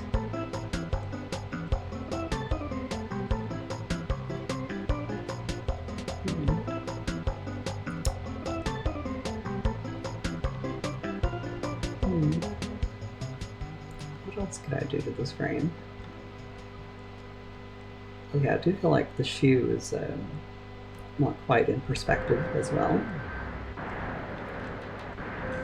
Need to adjust that a little bit.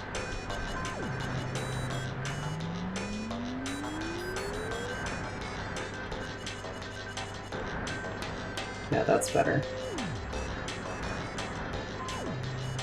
Also, this part of the shoe also needs to be like completely down.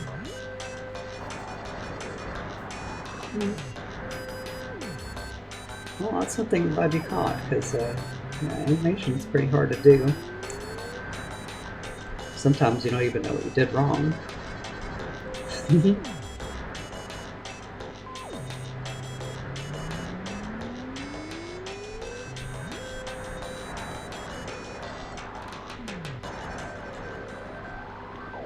So then, like, make his foot completely touch the ground, and also like here to slightly go into it like that. Gotta look like he has good fitting.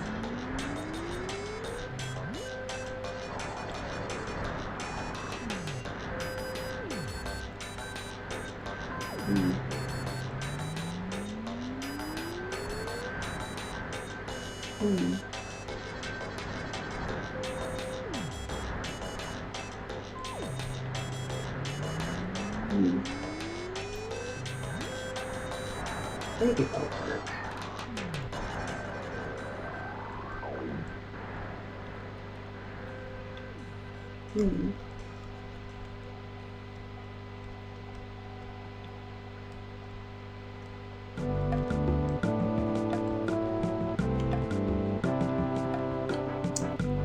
Yeah, I think I could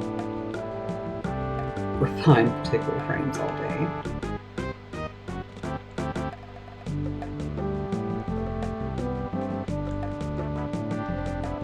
Should look better than it did. Copy it over here. Yeah, it's definitely less awkward.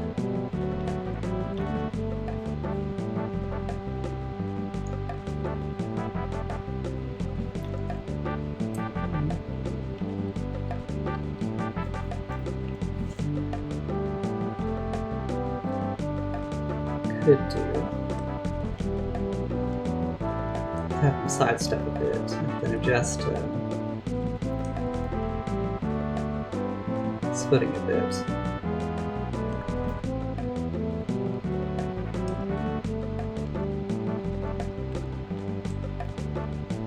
Then also the perspective of the shoe should change a little bit, so just go with it.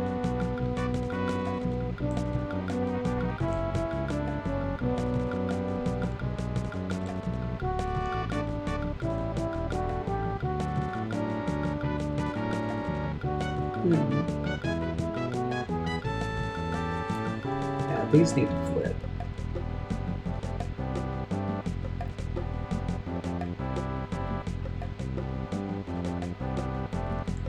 Oh yeah, if I'm going to have this effect be convincing, this will have to be a little bit more involved.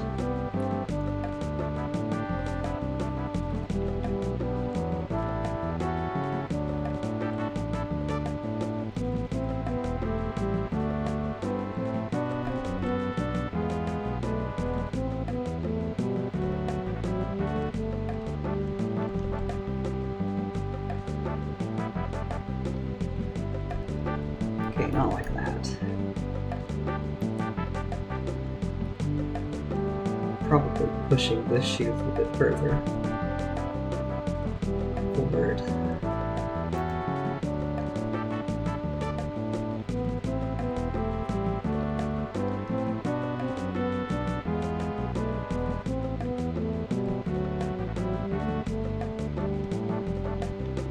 And having the perspective change a little bit as well.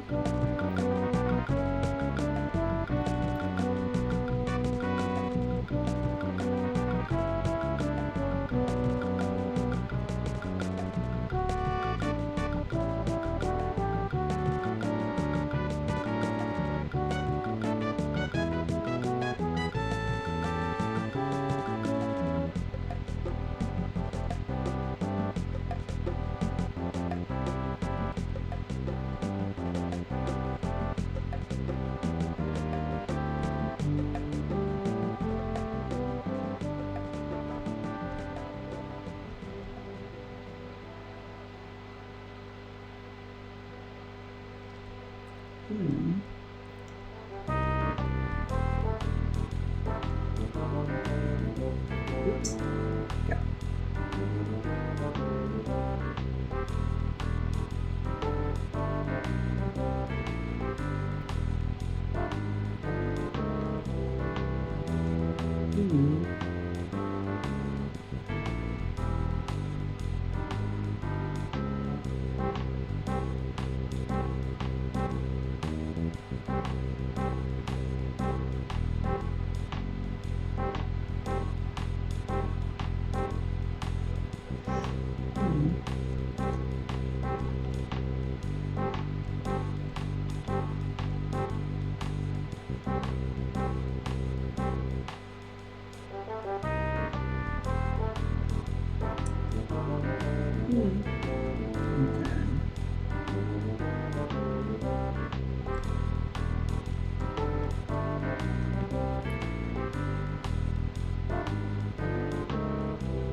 Yeah, it didn't even flip the way this looks.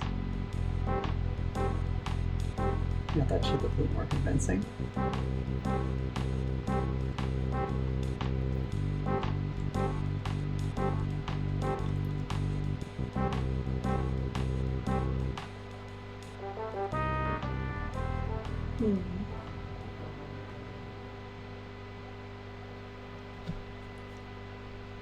Yeah, and we need to have his hair move a little bit too.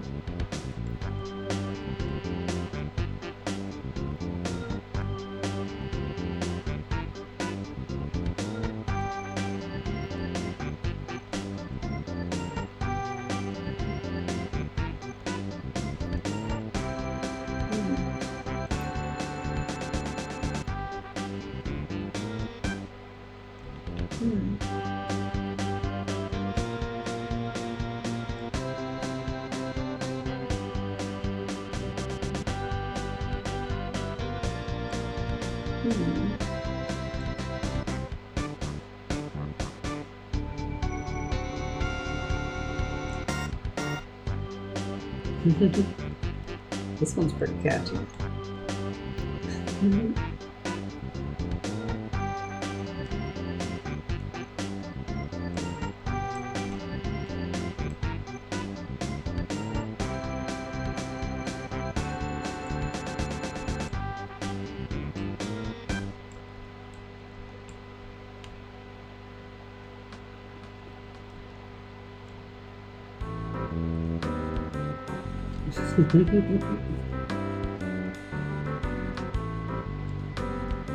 Been a while since I've seen the bat in here.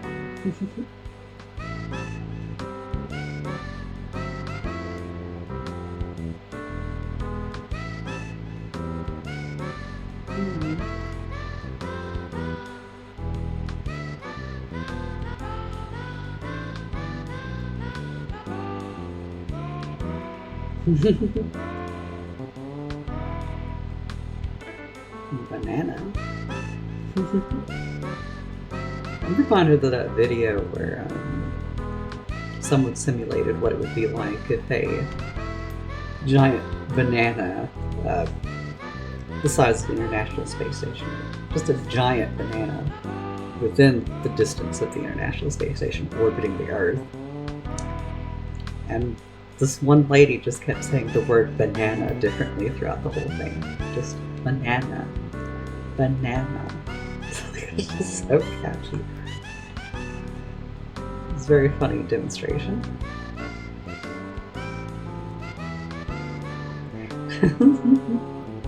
Banana. Banana.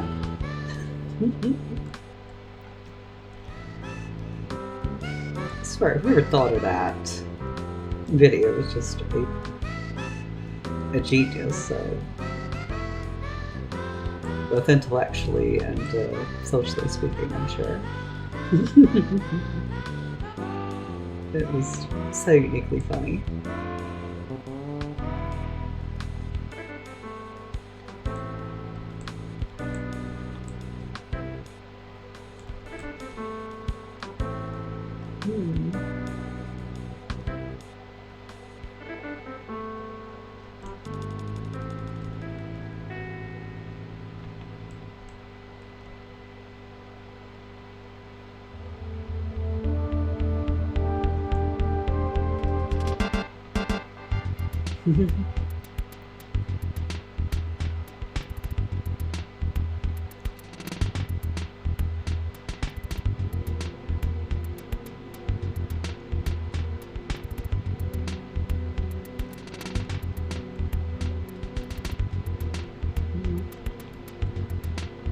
Banana.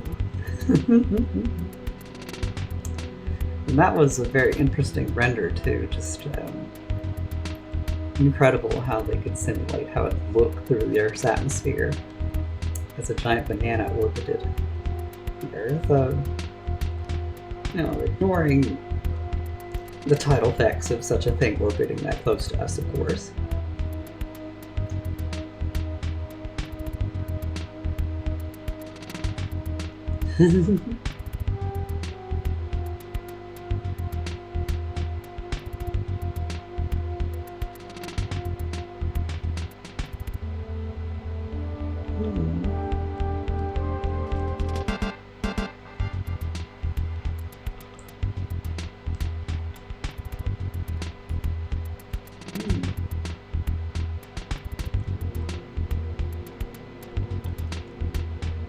Mueller guesses it right and he gets angry. It turns out she learned how to count cards or something. Mueller's just full of surprises.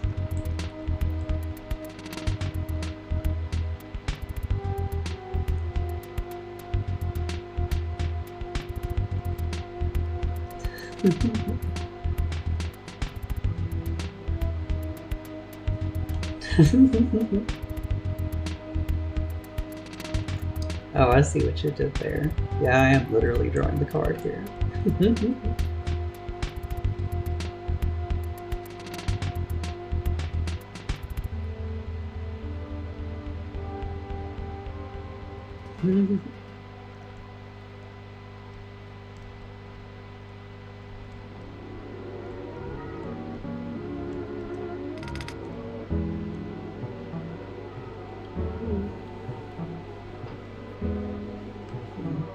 I guess I had to do a little sub-pixeling today anyway. This can be a little bit of a slow process, but it ensures that there's enough motion to the character that it doesn't look like a static JPEG or it's just shuffling its puppet legs around, just... That would be very annoying. You don't ever want your character to move like, somebody is just dragging the character's layer group around in Photoshop. Like that one meme about the Berserk anime. Just,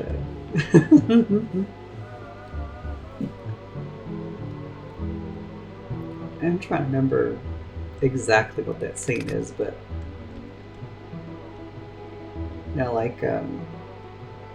there's a reason they kind of a good artist will draw some stuff off screen anyway, even things that you won't see on camera, because getting certain motions right is very important. So simulating how a character is walking without showing the legs themselves can be very complicated to do convincingly.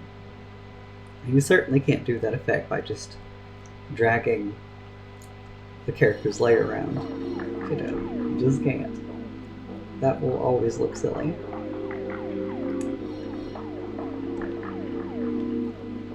Trying to be sure there's enough motion that it doesn't look like that's happening.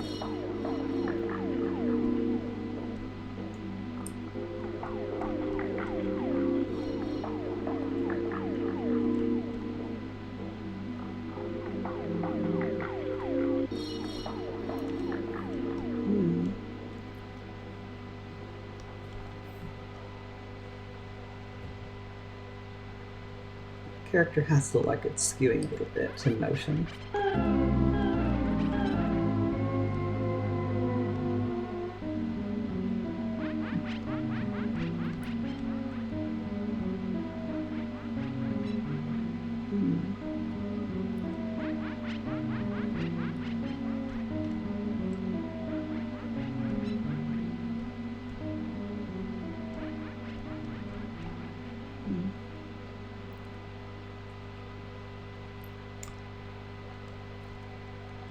Even the scarf moving a little bit will help, I think.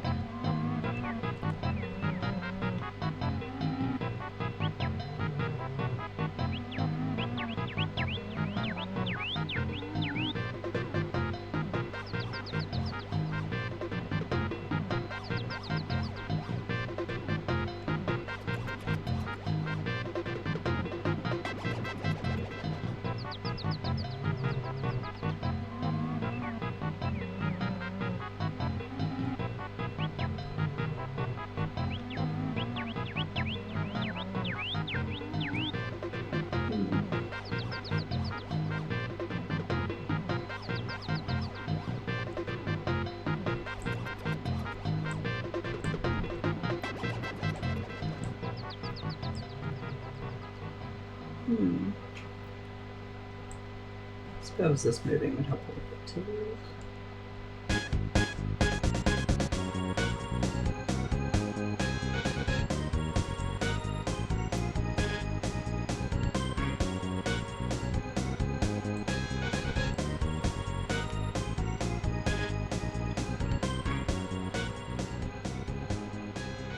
Yeah, even the belt looks like it has enough motion now.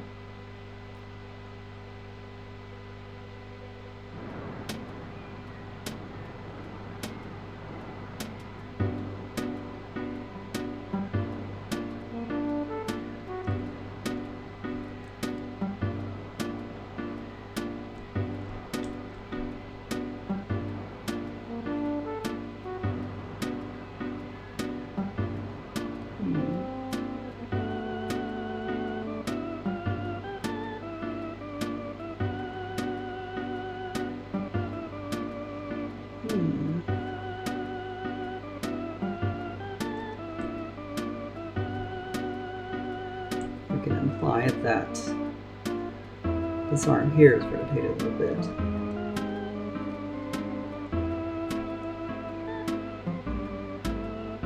Without changing the actual form on it. That's subpixeling, more or less.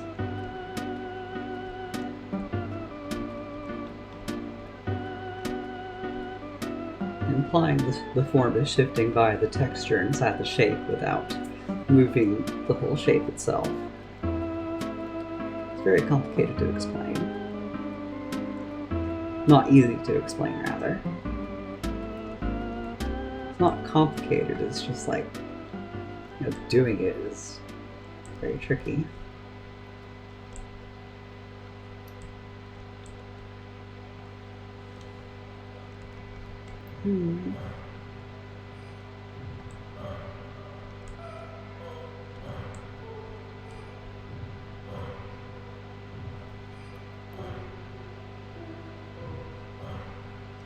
Hmm.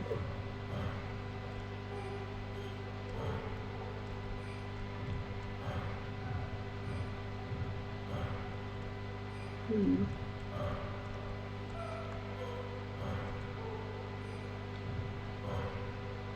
Hmm.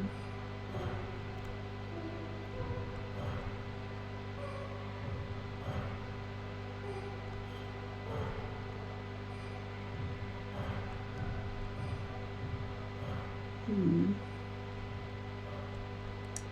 Decision there.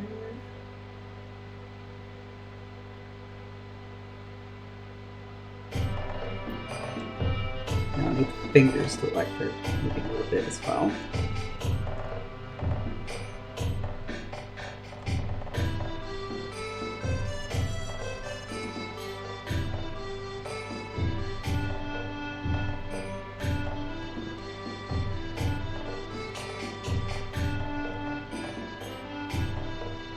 Hmm.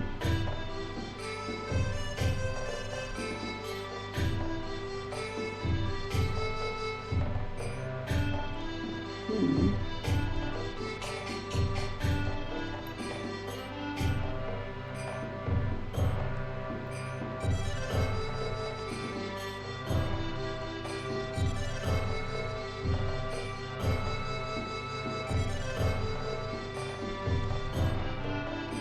Hmm.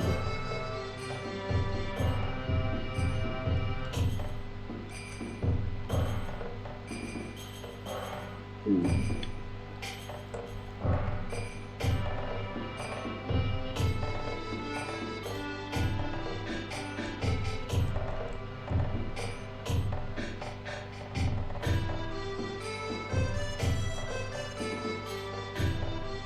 Hmm.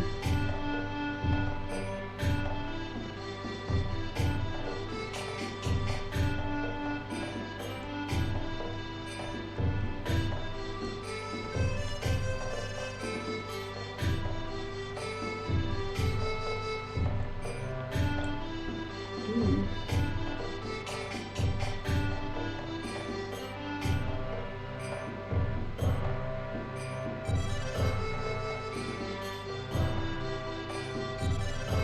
As y'all can see, animation is very tedious, especially when full rendering is in the picture.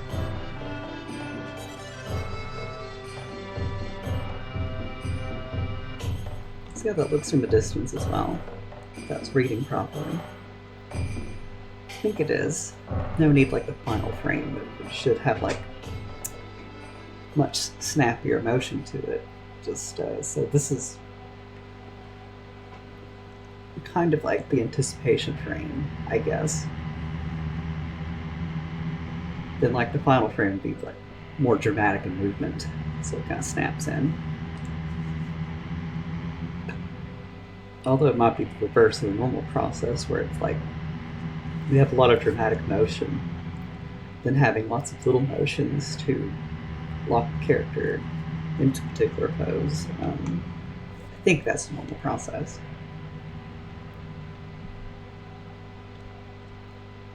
This animation will play so fast that certain details probably won't even be noticed by the end user, but it's so important to get it right because even if they can't notice it directly, they still feel like, something looks off about this, but I can't put my finger on it because I just don't have the artist eye to see that what exactly is wrong, but their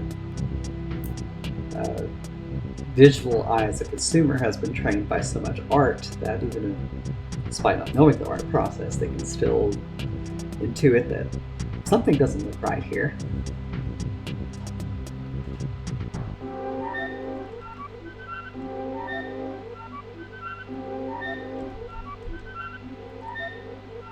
So it's important to consider feedback from everyone, I think, for that reason. It's like,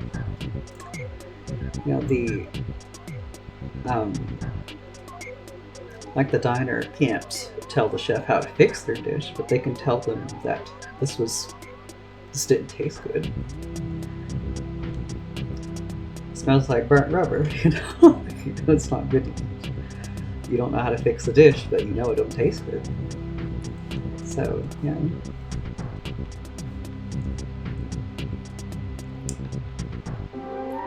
Of course, I think anyone could tell how to fix Squidward's cooking, at least. You know, with someone's sandwich literally being a deep-fried boot in batter, you know, like just...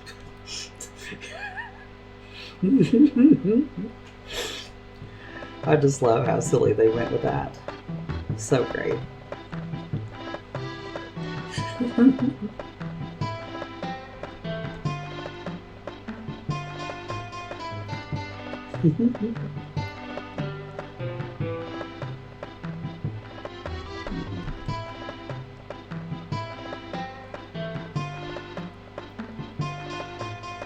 Drag this. And slightly redraw or skew this leg to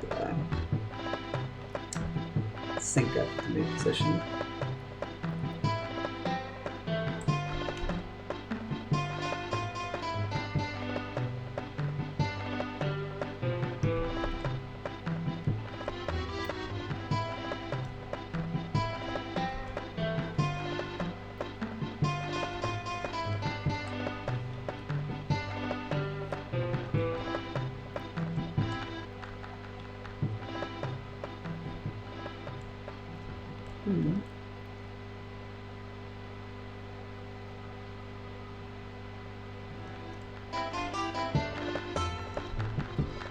Well, that was the wrong thing to do because it made us like skinnier.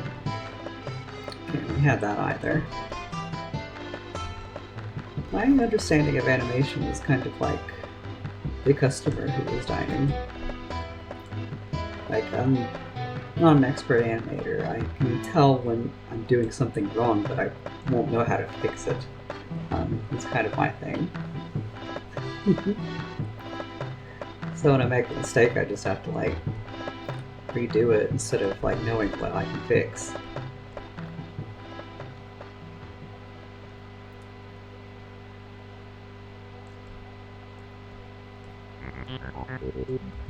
Hopefully one day I'll finally read and practice from the Animator's Survival Kit. It's a really good book. It's been recommended to me multiple times.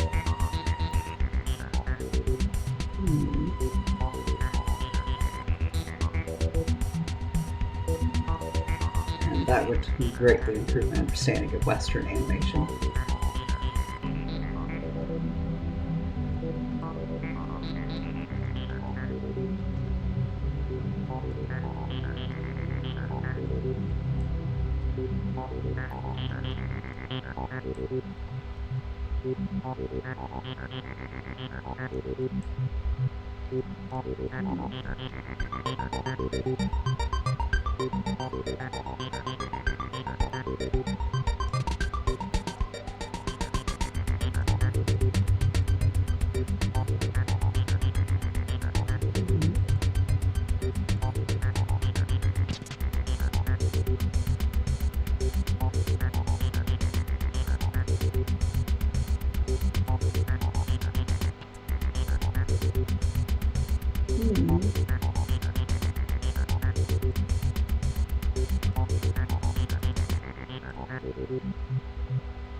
What exactly am I looking to improve here?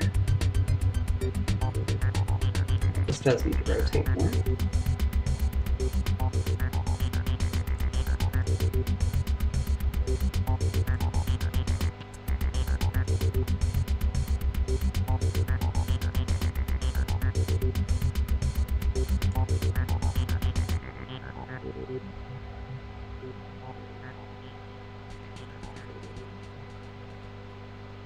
Do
the thing again.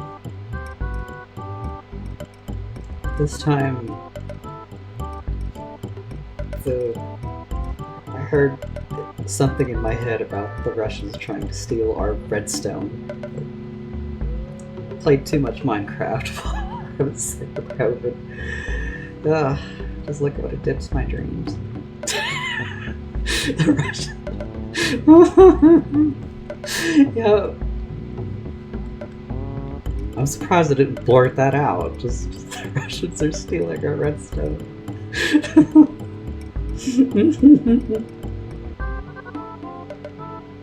I'm really surprised.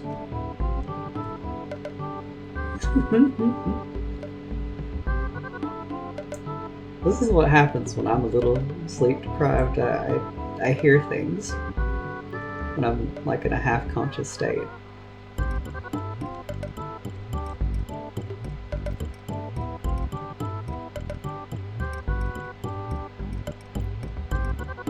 Sometimes it's things that sound real and it scares me, and sometimes it's just so far detached from reality I can't help but laugh.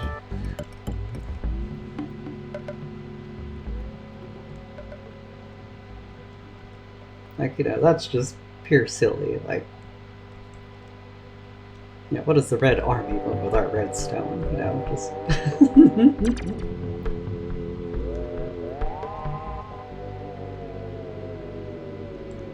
Hmm.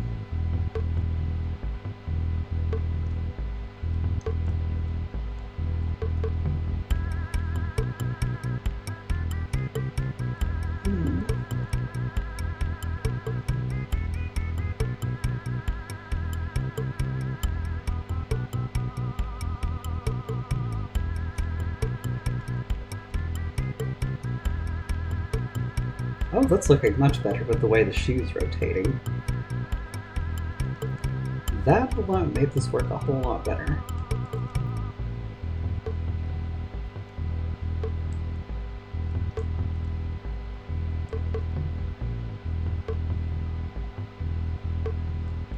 Because it looks like, his shoe is like transitioning.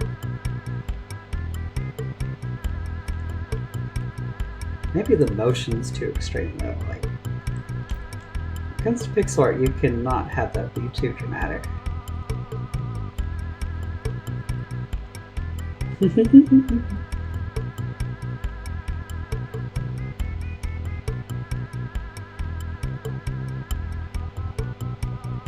so yeah, we need to move the bagginess down a couple of pixels here. I don't have subpixeling down to an exact science, but I love watching it happen.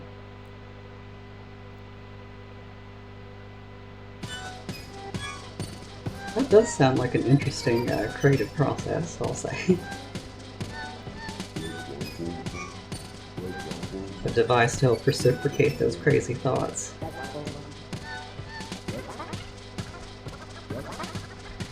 One of my favorite dreams of all time that I had was like there was like this abandoned office building. It was like very top of it. Everything was all wrecked and stuff, and there was like an beautiful orange sunset in the distance. And there was a skeleton angel lord and a skeleton demon lord fighting each other in this abandoned office building. I guess it's like an apocalyptic setting. And it was really cool. Like, they had some very elaborate jewelry and everything. I wish I could remember all those little details. And then the fight ended when an android football player who was shedding gold dust just tackled them both out of the building. And at that point, my suspension of belief just went out the window with it. With him. And then, I woke up.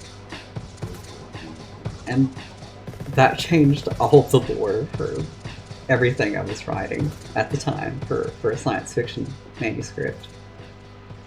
Changed everything. I was like, oh, like we've got to have mechanical angels in this setting. This is going to be so cool. Like, I just had to do it.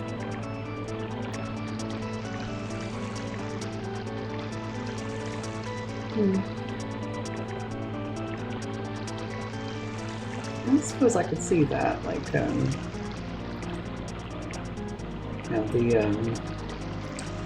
early sleep unlocking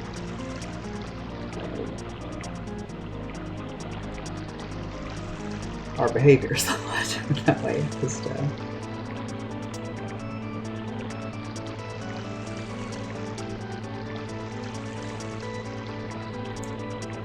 like, this is why I don't need drugs to be creative. I can just be half awake and come up with something completely unhinged, and it will happen.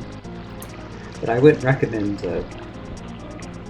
doing that specifically for that effect. It's not great for your entire body to be deprived of sleep. Like, a lack of sleep can affect pretty much all of our organs, even all the way down to our kidneys. Like, who wants kidney failure? That's like no fun. So yeah, don't do that purposefully for the effect. There's no healthy way to go on a trip. There really isn't. Any way you could possibly take that route is going to have some negative effect on your overall health.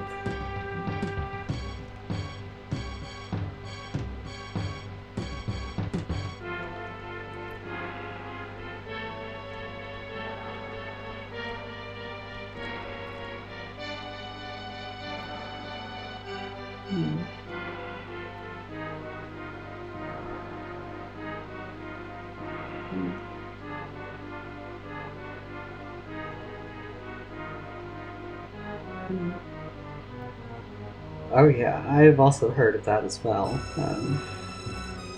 Because you definitely want someone to be there to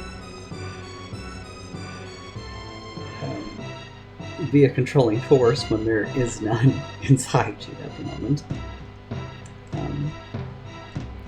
Not that I'm interested in tripping, as they say. Definitely not my thing.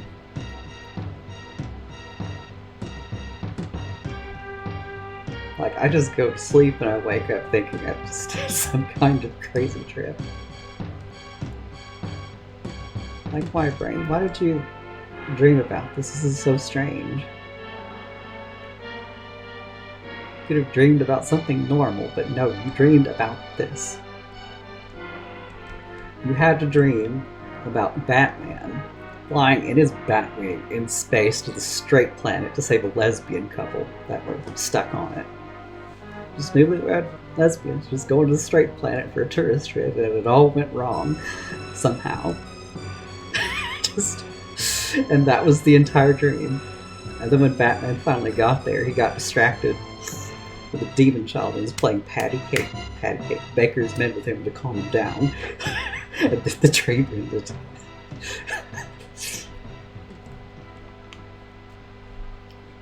Like, if you keep a consistent enough dream journal, you'll start to have a pretty good memory of the dreams that you have, and then you end up having a collection of extremely erratic dreams.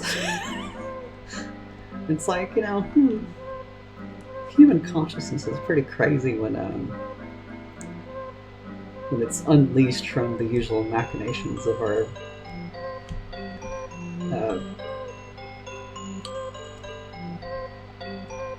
when we're just, our behavior is just unhinged from, like I said earlier, our usual inhibitions. I'll never forget the dream where I went on a photo shooting safari on a boat, just taking pictures of dragons breathing fire through a swamp. That was pretty cool.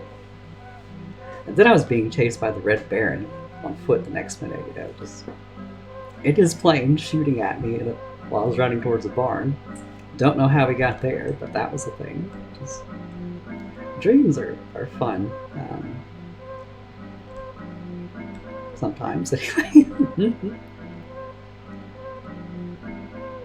I think one of the oldest dreams I remember having was there was like this stone lion who was in front of me, like growling at me in front of the bed, and I slapped him across the face, and he literally said boo hoo hoo and cried and just faded away like a ghost. And then I woke up. I was like, okay, that was the thing that happened. Oh my god, playing on legs, that would totally happen in a dream. Argo, that would really happen. I want a robot in my next game that's like that now. His whole thing is just being a plane with legs. I want that now. That would be so funny.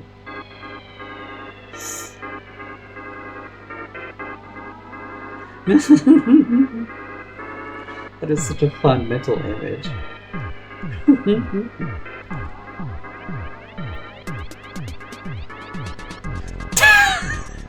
Wings flat like a bird.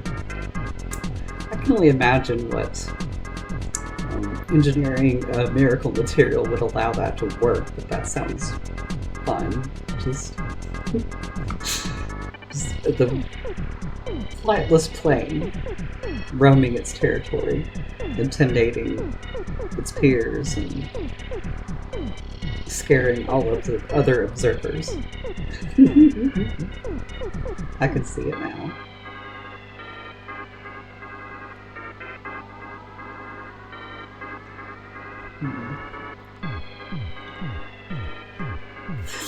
It'd be so crazy. Just imagining a plane with the behavior of a chicken now. Like it's just chasing you like a chicken would, but it's an airplane with legs.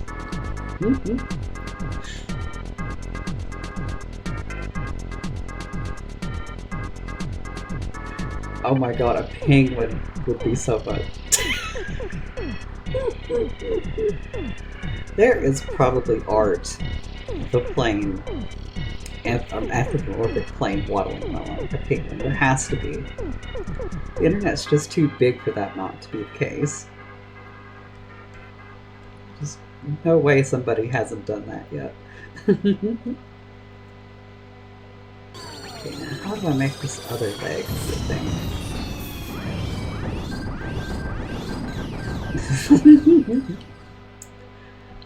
Now, the mecha gameplay was not very popular in SA2, so I don't know about that.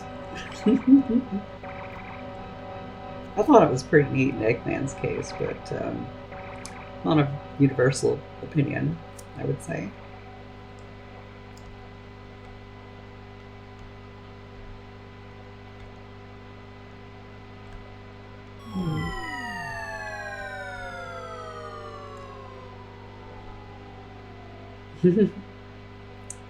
Yeah, it made perfect sense for Eggman. It worked really well for him, I think.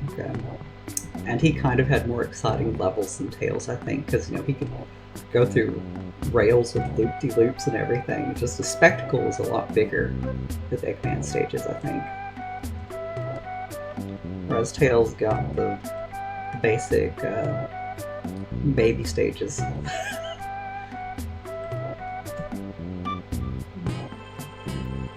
I would have much preferred Tails to have Star Fox gameplay, but well, I guess having 3 different styles of gameplay was already difficult enough to scope for, so we get Tails being stuck in a mech.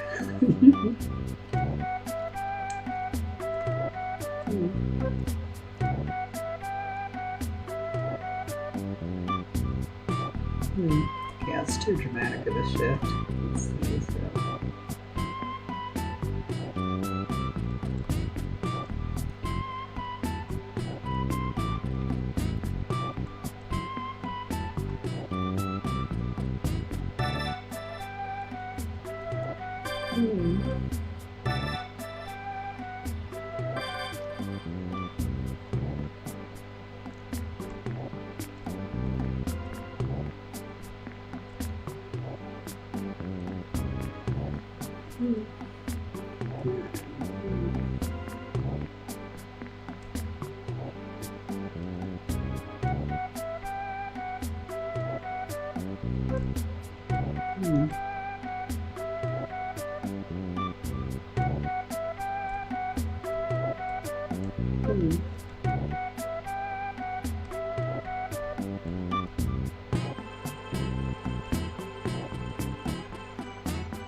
Well, Tails is a baby, I think, honestly.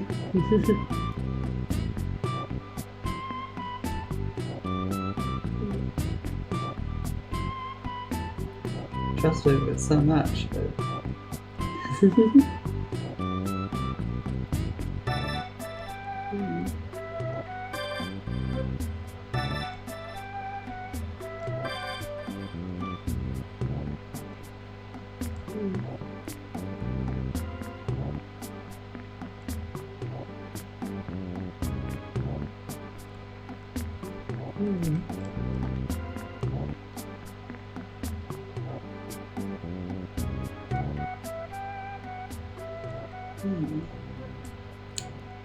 think it would make sense if his shoe was mostly oriented like that, yes.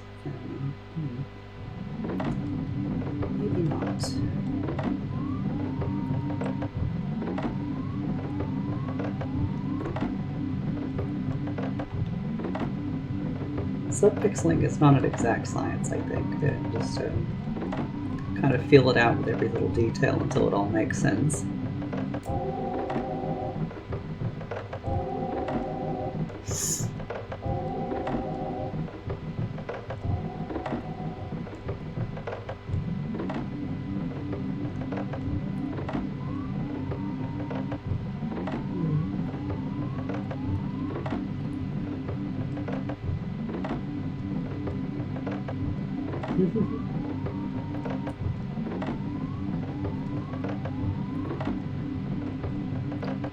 Not like that.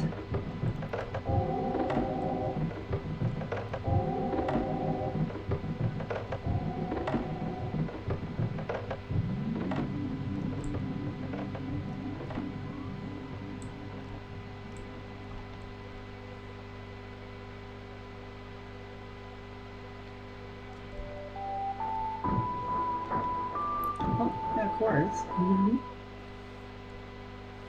Getting a little hungry myself, but it's kind of against Twitch's rules to eat on stream. Which, you know, fair. There is a gross characteristic to how we eat, no matter how cleanly we try.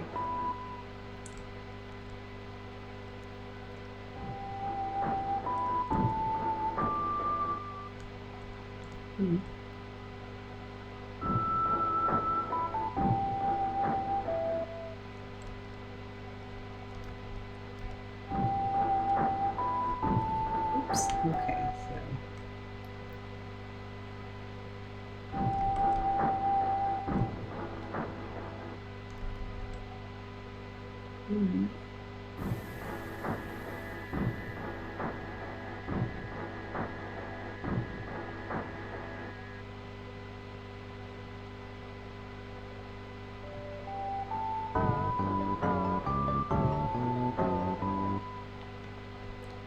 Well, it's not like they can manage everything. You know, it's a big platform, and humans are very silly creatures who are, for the most part, rather dysfunctional and not very good at managing their own behavior, so only so much a small team of moderators can do on such a large platform.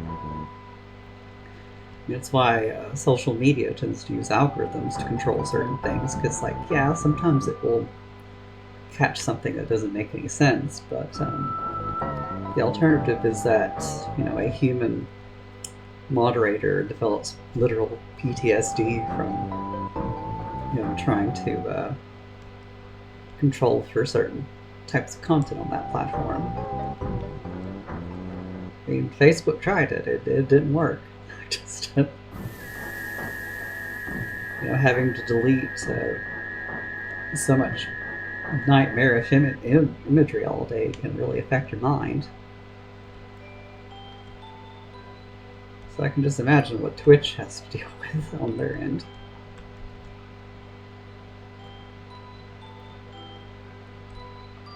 Like, logistically, I don't see how they could tightly enforce a lot of their rules. Doesn't mean we should break them still, because, like, you know, the reports system exists for a reason. The community can tattle on you if the mods don't catch it. And who wants to slowly build up karma against their own favor anyway?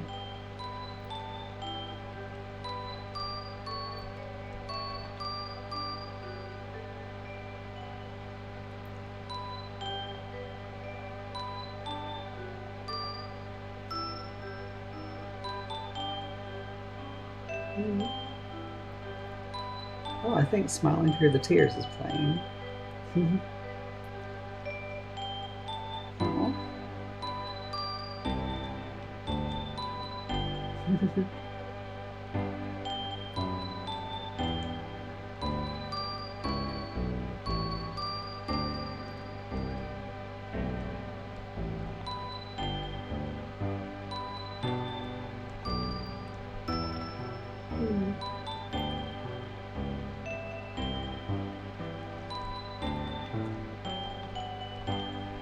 And we can get rid of the smear in this case, because that's where the card's going to stop moving.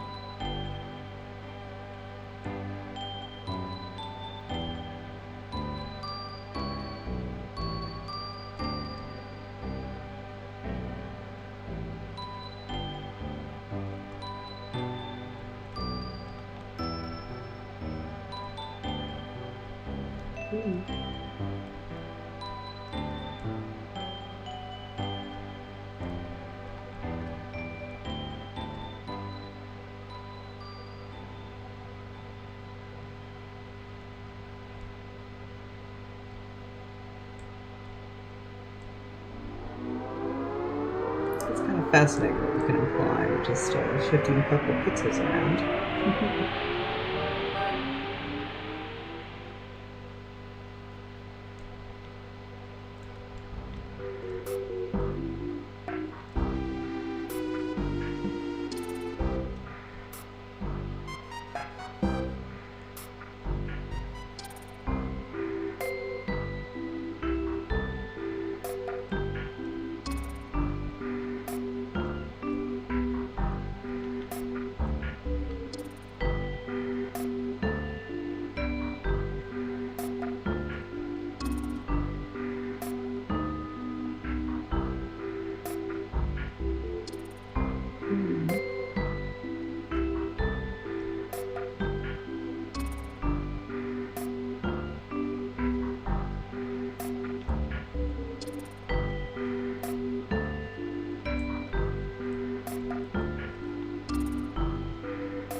Can't have the finger like change its shape proper when it happens.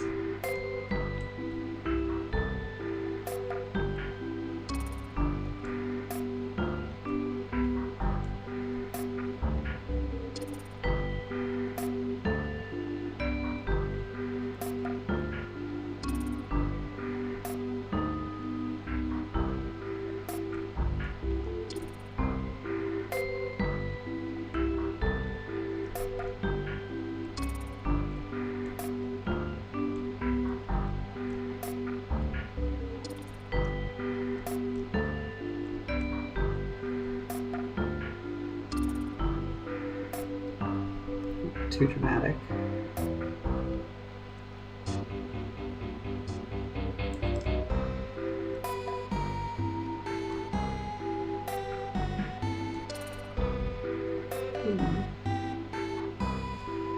Oh, that's good to hear. Art food. I will definitely need food after this stream as well. Or... no, wait, I would probably have to wait on that because I'd need to go straight to sleep. That would keep me awake.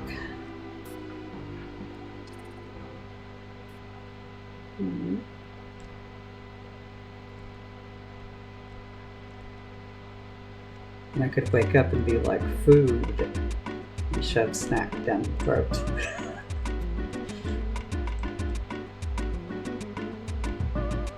Just like that.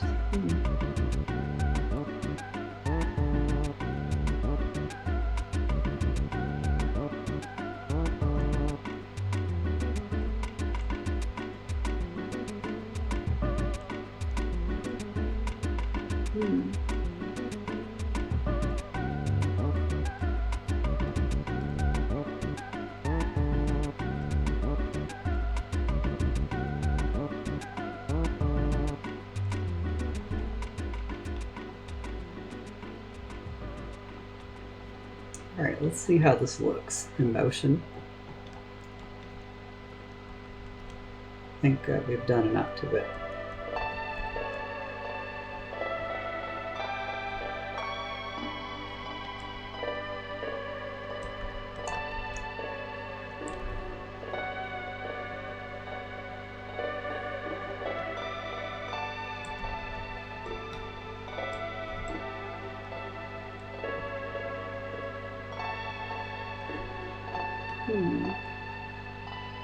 I wonder if it's possible to make the animation player like stop at the last frame.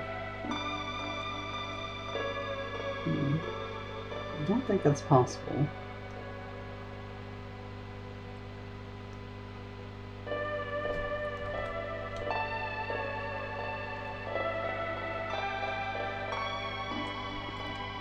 But hey, at least the motion seems like mostly okay. That's surprising. I think his right leg could use more work, just in terms of how it's shaped, but left one seems fine.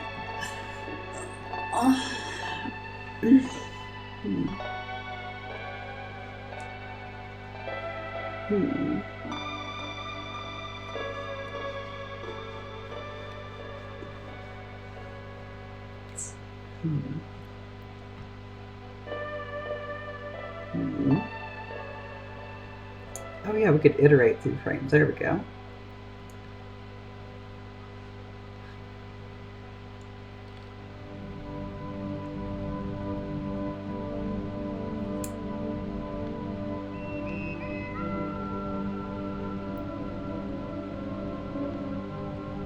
Yep, he do be shimmying.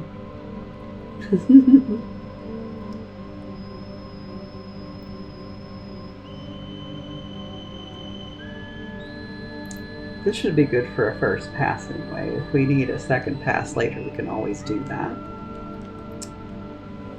It only took me forever to subpixel everything. So that's one frame we could take off the list. One animation, rather. Oh yeah, that's right, the boostering animation is also shared by the guard aerial. So what's another thing we're going to work on?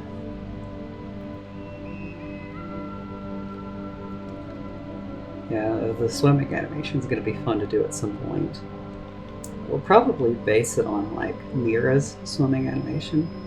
It's like there isn't that much variation in how the characters swim, and it's not like there's that many ways you can make a bipedal character swim anyway. Wherever the swimming animation is, here we go. Interesting, it's just 8 frames. Like I was expecting, like Freedom Planet 1 swim animations have a lot more frames than that. So it's impressive they crammed that much expressiveness into 8 frames. That should be a lot easier than I thought it would be. And yeah, I can still work on the rail grounding animation. So glad I zoomed out on that one. There we go. So yeah, we do need to make this animate.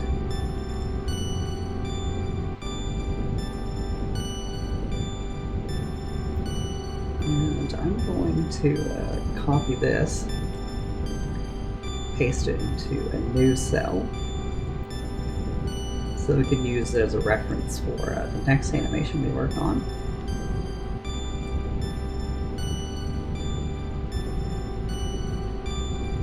Oh, whoops.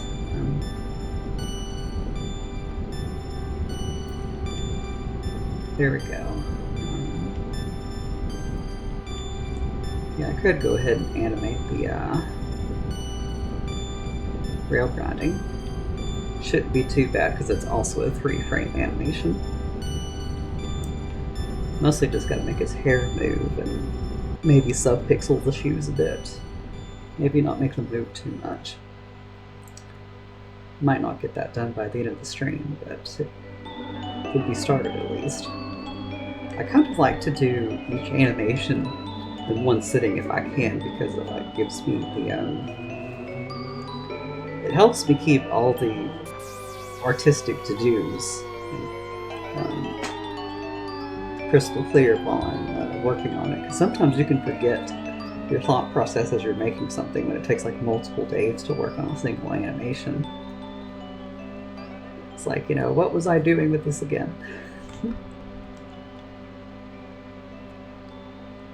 Oh.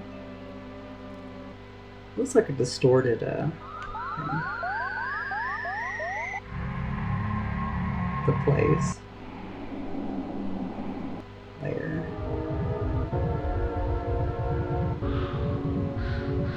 Oh. Just the track, that was goofy.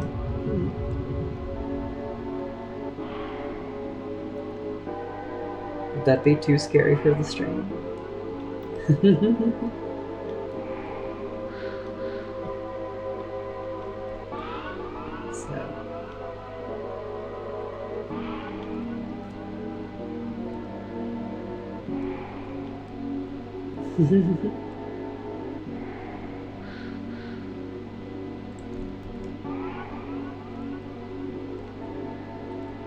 Getting Super Metroid vibes from the composition.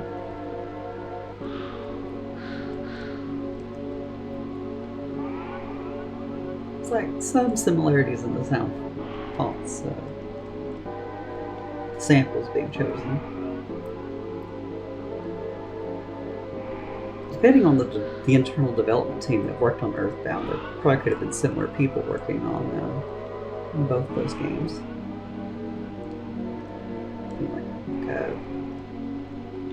Could have been some crossover between developers.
Well, that's the first time I've heard this one.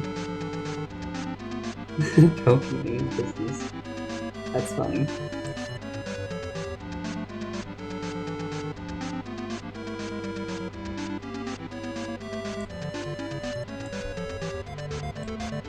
This is very NES sounding for a Super NES game. That's interesting.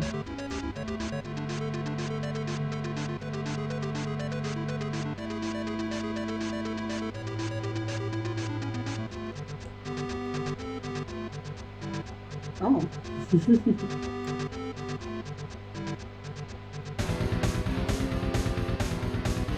Oh, interesting.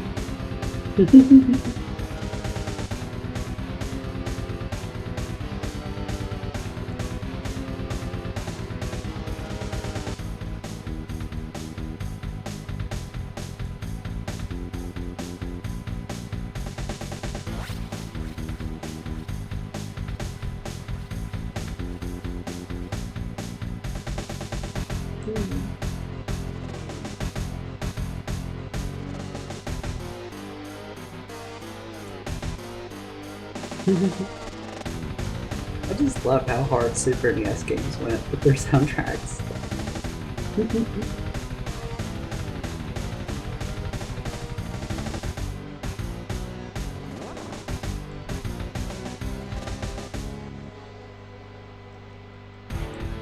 Like they had whole new capabilities in their hands, and the composers just went crazy with it.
Hmm.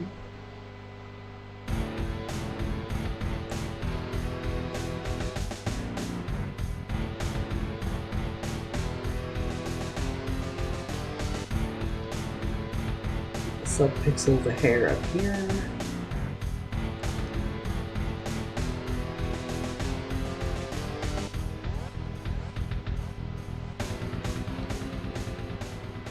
Hmm.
Hmm.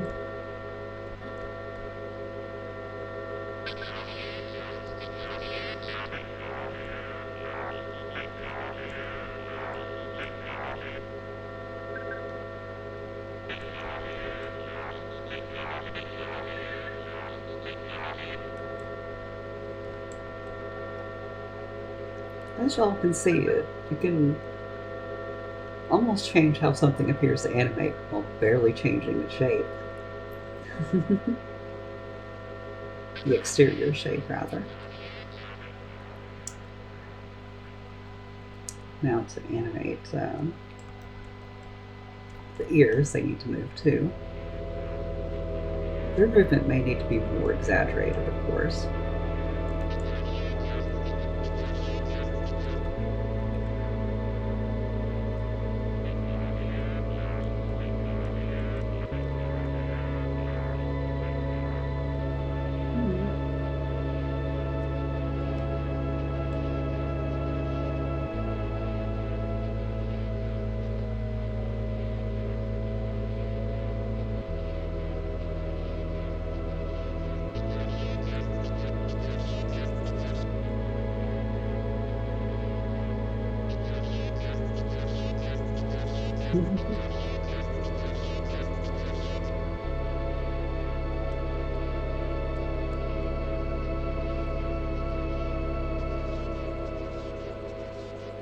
Now, I think the effect I'm going for is a lot more obvious with the way the hair moves versus how I was showing it being done with the legs earlier.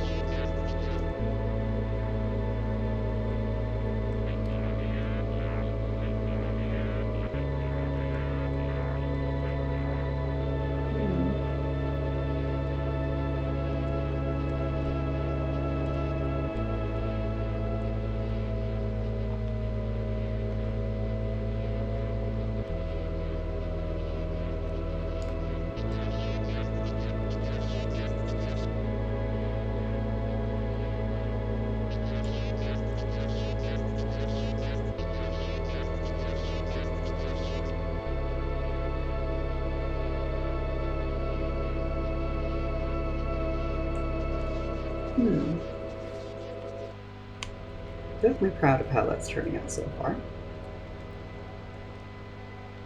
Not always easy to go for that effect.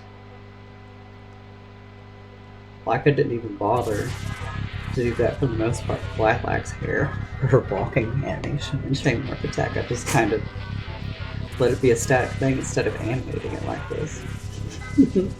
So the fact of giving Spade more effort is definitely interesting. Also, hello, Syntax. So, wonder if this is probably the first time you showed up on the stream, honestly. I can't remember.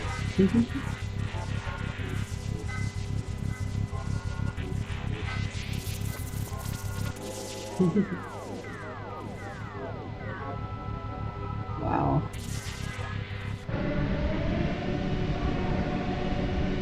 Ooh. Soundscapes of this game are something else, I'll say.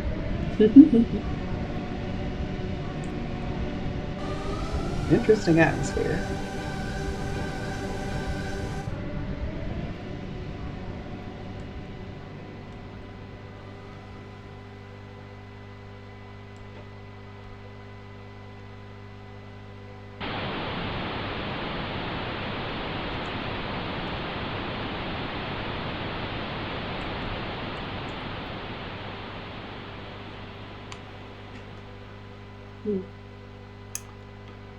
Oh, yeah, in your time zone it would be very late, for sure. I think the fact that it's Saturday probably makes it easier for you. So, oh. Now we're back to the music. As you can see, I'm trying to subpixel Spade's face while he's rail grinding.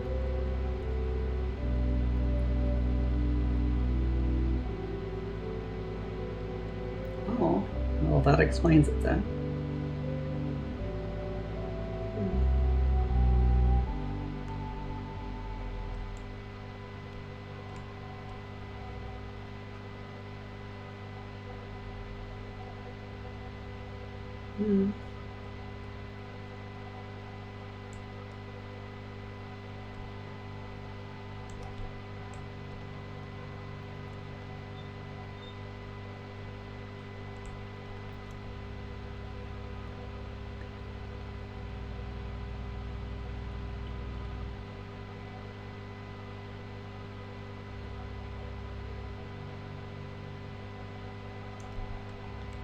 Just making sure it looks right.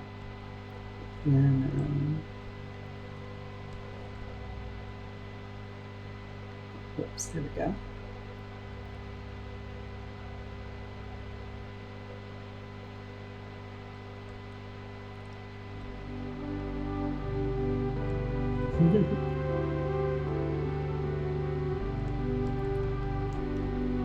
That's too dramatic.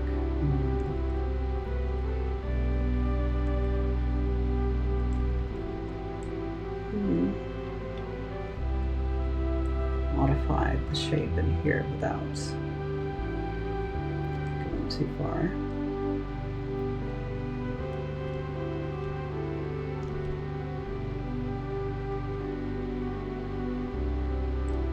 Oh, there we go, just kind of.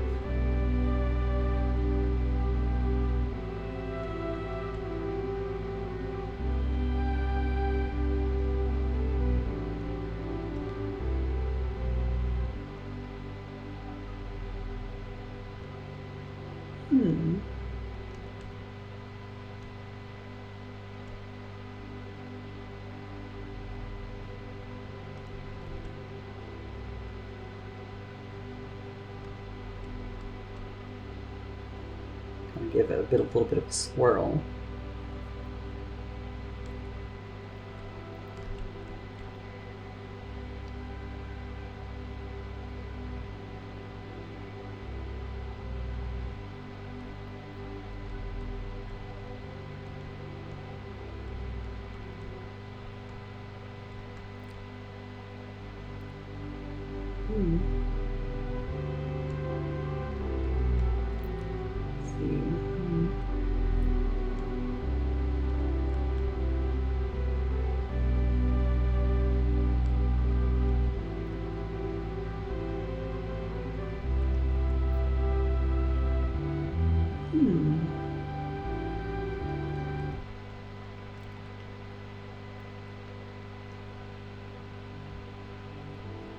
The scarf will have to move, obviously.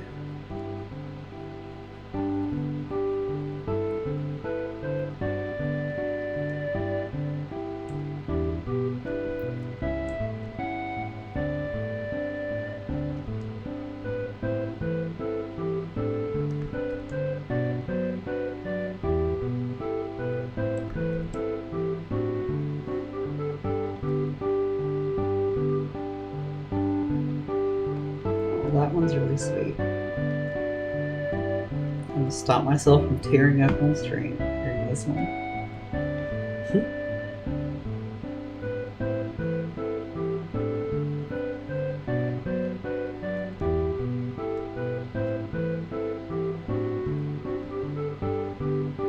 Even without the context of the song, it still hits like that. I think that says something.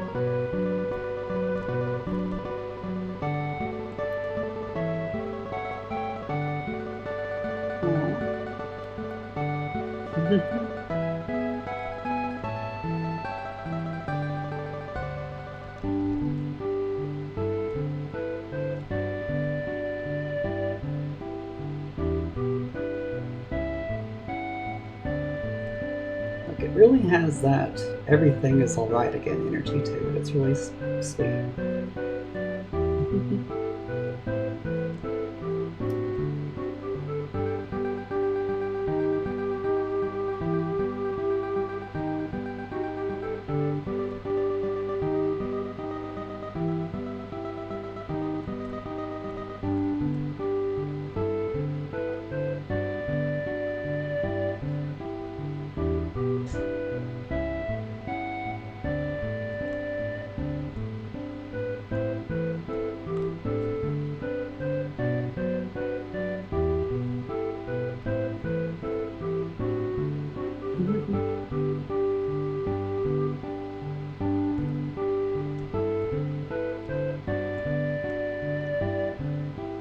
Let's see.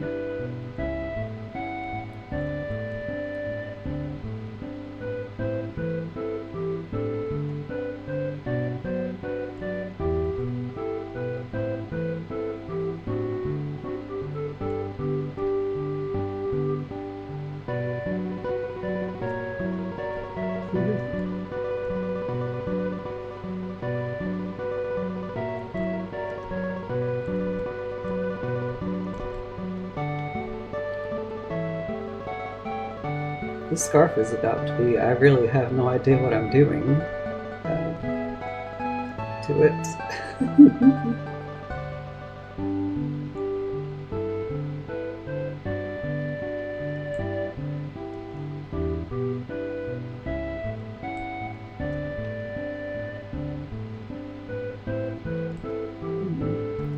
Well, this over-exaggerated motion doesn't help.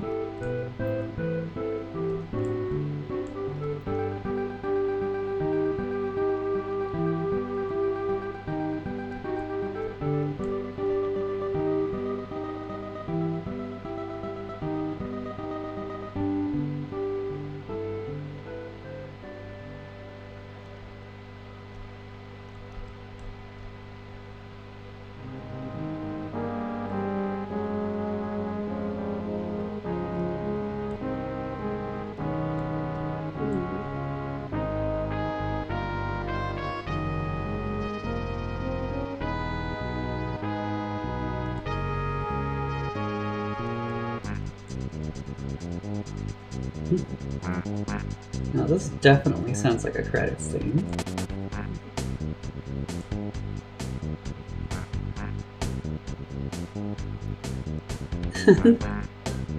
I could see this entire game giving somebody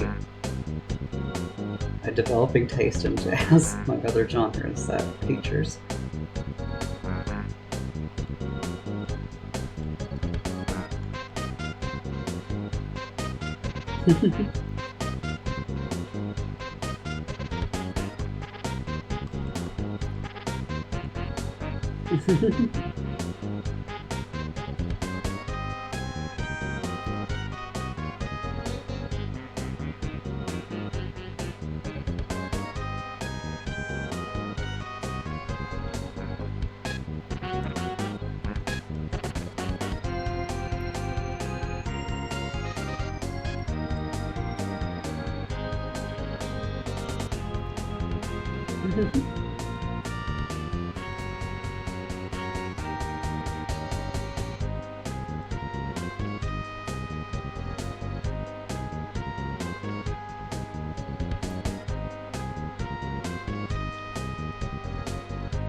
Yep. This game has quite the emotional range, I'll say.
I'm guessing this is like, oh, there's Smiles and Tears.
This one's being a little tricky.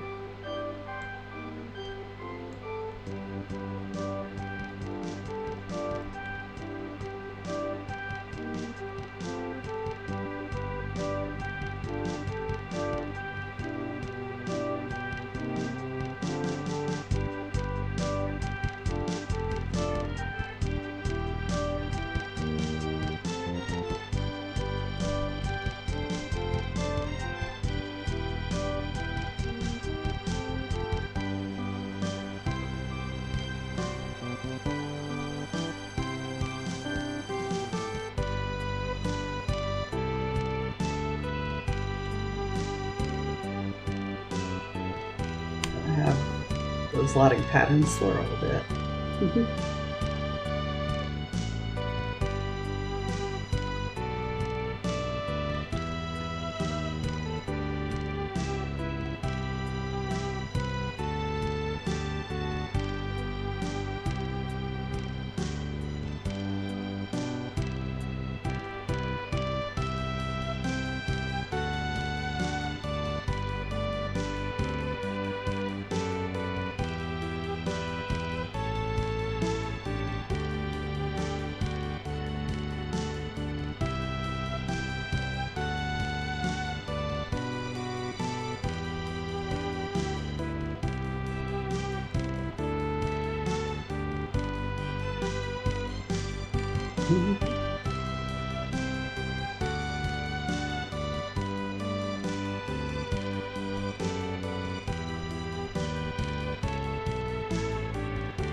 I have to say, that's quite a musical journey from just listening to the soundtrack.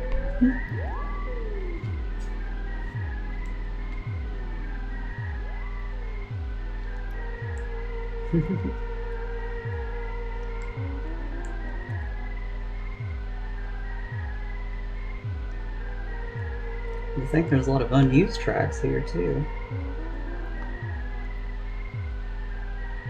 Oh.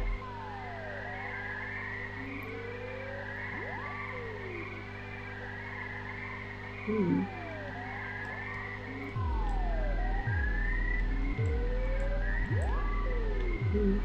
Oh. See, everybody across the Atlantic is pretty tired right now.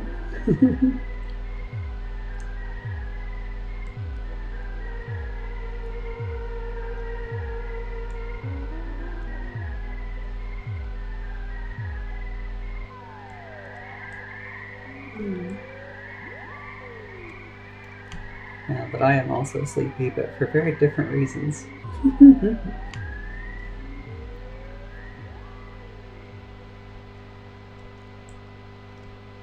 See.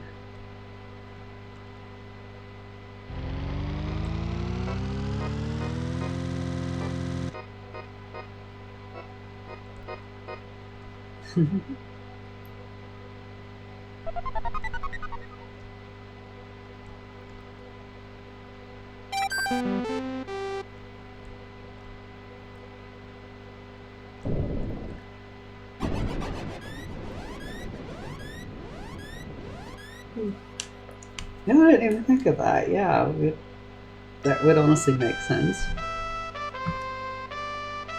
Do I even still have it on Music B? Like, I keep swapping a lot of my music things in and out. I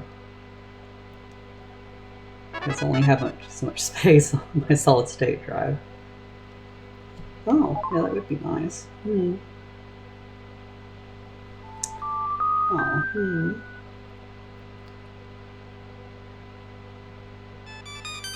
I think I might still have it in my music folder. Let me check.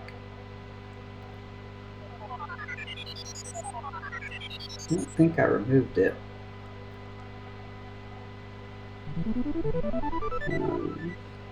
No, it's named really funny.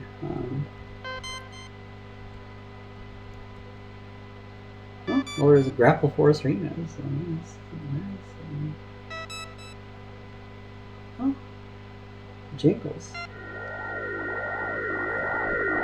Oh, it's right here somewhere. It's a trail.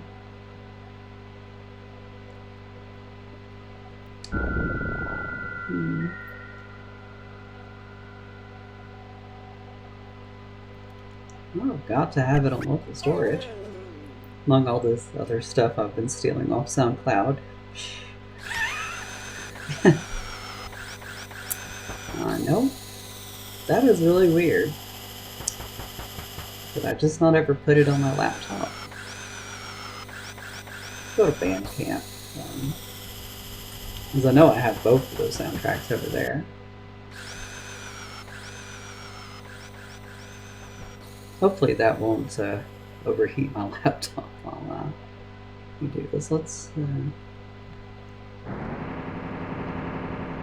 I've been slowly collecting soundtracks. Oh, there we go. Let's bring Task Manager back up so I can see how the heat output looks. Where's the pause button on this? Oh, here we go. Let's start with the beta tracks. I know they're here somewhere. Somewhere at the end.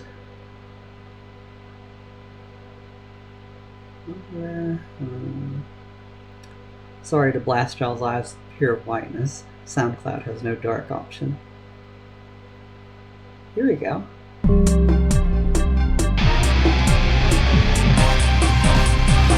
loud. Okay, Firefox, you cannot be that loud now. Flashbang by both White and oh yeah, a little Trailina. Well, I just made the guard animation, I think. Hopefully it works out. And right now I'm subpixeling the Spade's rail grounding animation. It's taken a hot minute.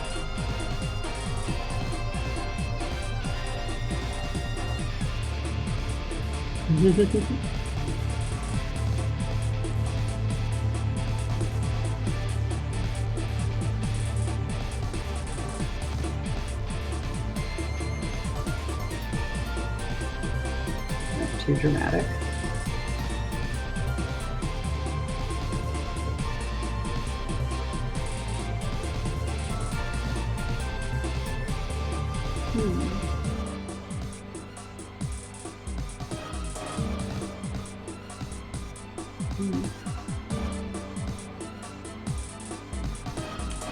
Oh, that was Pride Month. I always keep forgetting about that.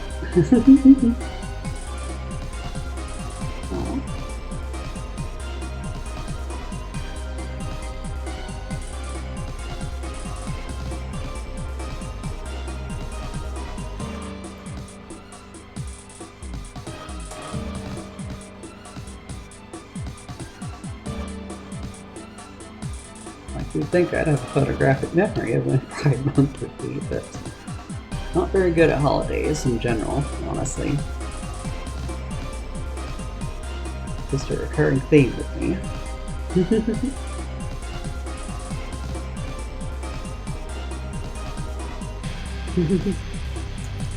So yeah, this soundtrack definitely aged like wine for us, didn't it? I would say.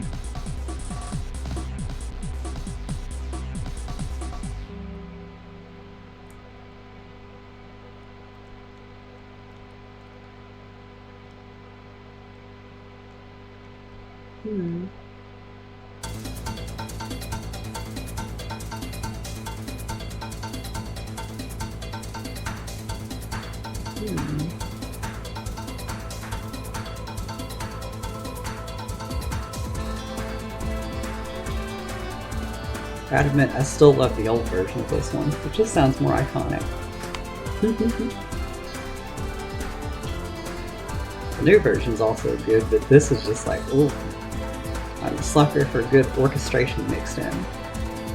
Such a big sucker for that.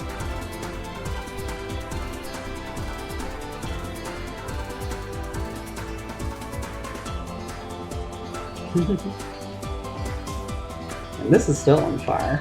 The only reason they changed it because it's like the Act 2 track just didn't, after it got an update, like the Act 1 no longer matched up with it, so it had to change it, which is kind of sad because I liked this version. The nature of developing video games out in the open, people get attached to the way they first saw something for the first time.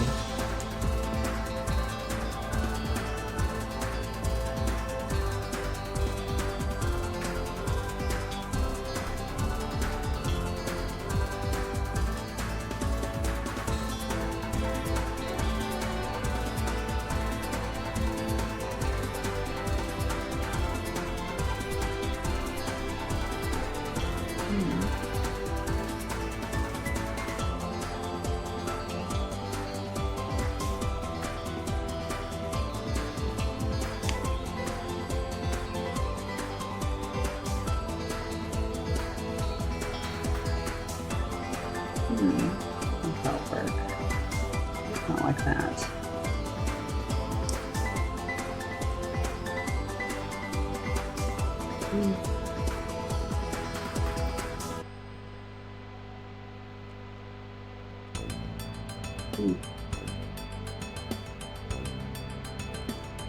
Oh yeah, that's just how I remember it being. There was a lot of very passionate discussion about Freedom Planet on Sonic Retro forums all the way back then.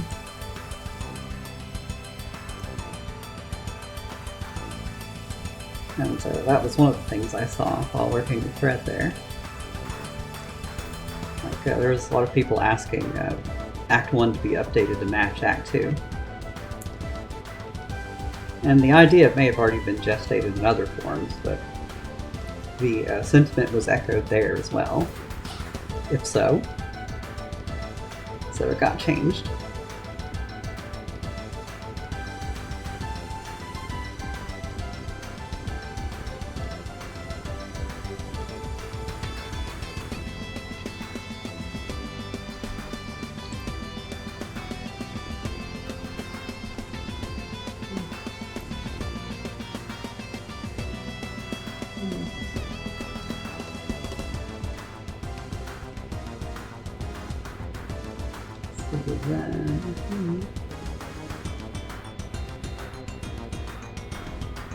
Too dramatic.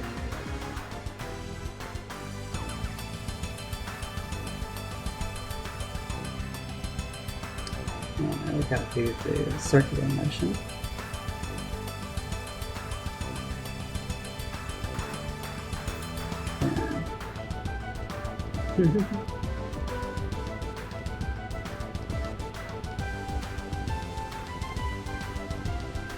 See how this looks overall now. Yeah, we're definitely getting somewhere. Like a mix of the shape changing and other things. Oh, that would be nice, really. Yeah, that's like one of the most obvious missing animations that Spade has.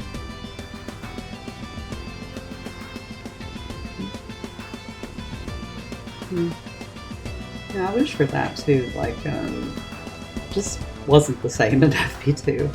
Like, I get they did want to show that, you know, the region was changing and developing over time. I think that was neat, but yeah, it definitely wasn't the same.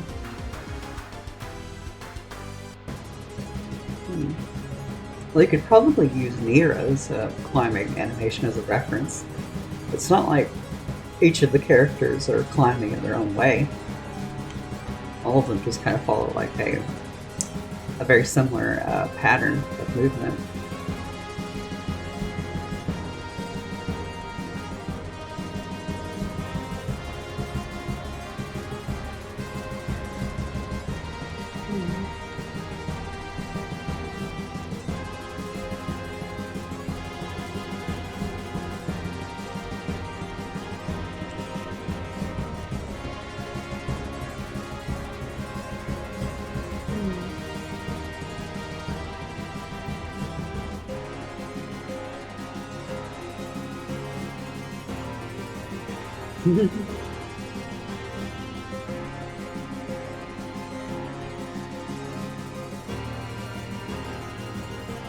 Yeah, this is still iconic, I think.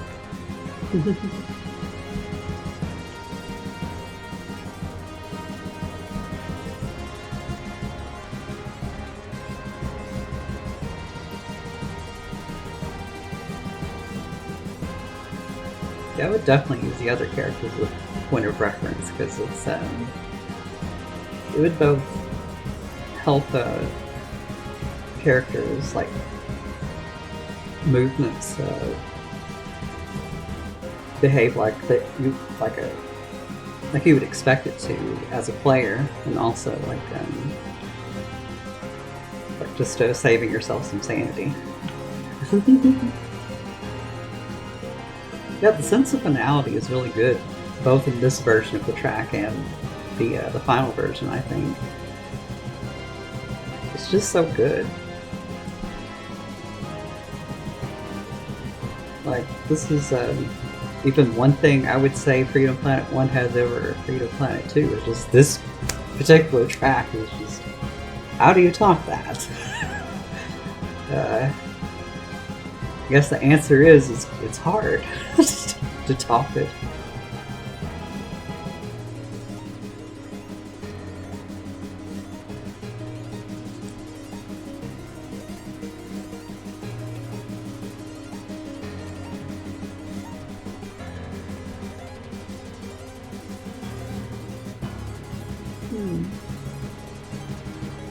Okay, the shape of the fingers will need to change a little bit.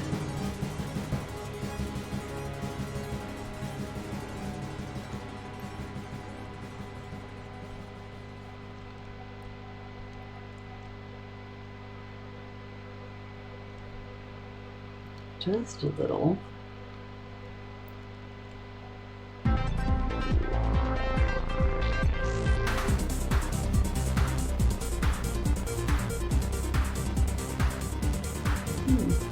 Oh, I still need to hear that one.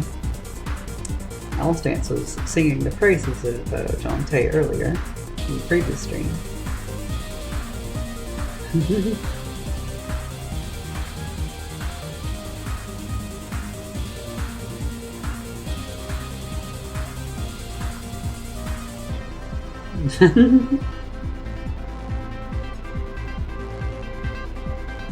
Sounds like a ringtone, that's funny.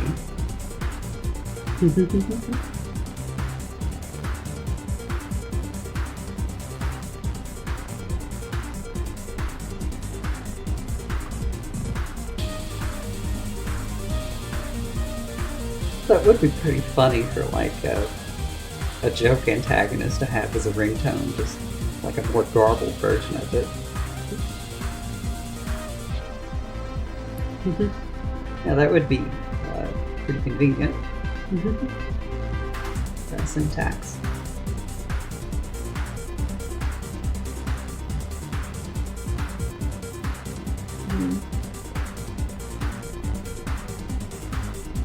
Okay, and after the legs, I think then we'll be done subpixeling the second frame.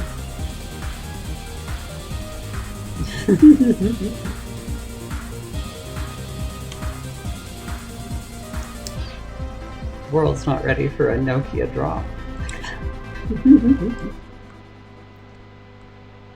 It's too strong.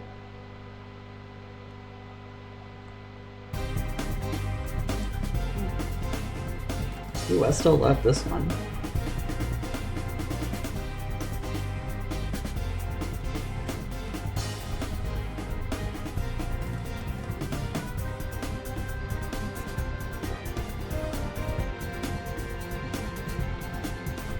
Now, listening to these is just reminding me of why I loved Freedom Planet 1 so much.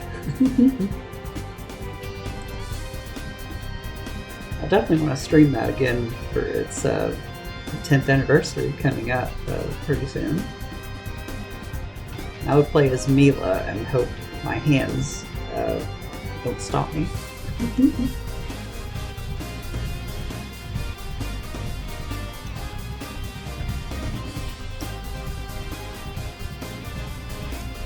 course, I wouldn't be going ham on speedrun tech, of course.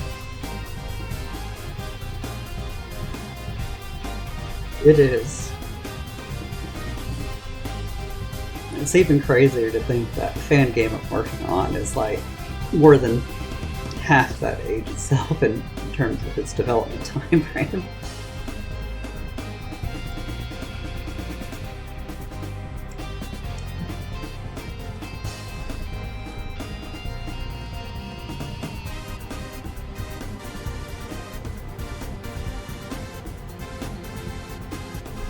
I hope that's definitely not the way.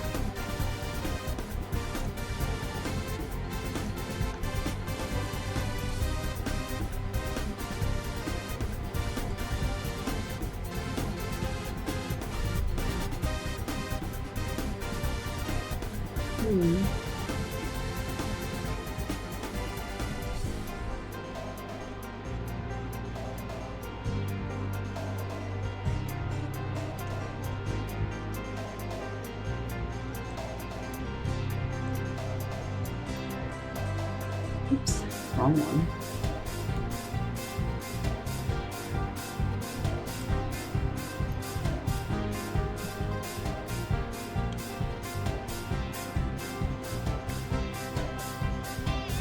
You know, that would be a good thing to show on stream, yes.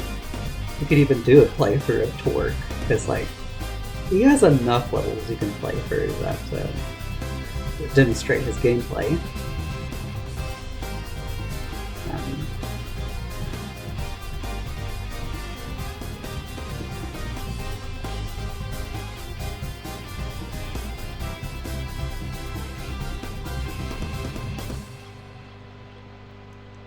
Yeah, it's a shame you don't get to hear the whole thing. That's great. Nina, I agree.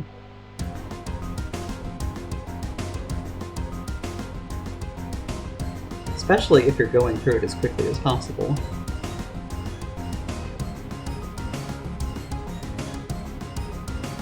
Oh, there we go.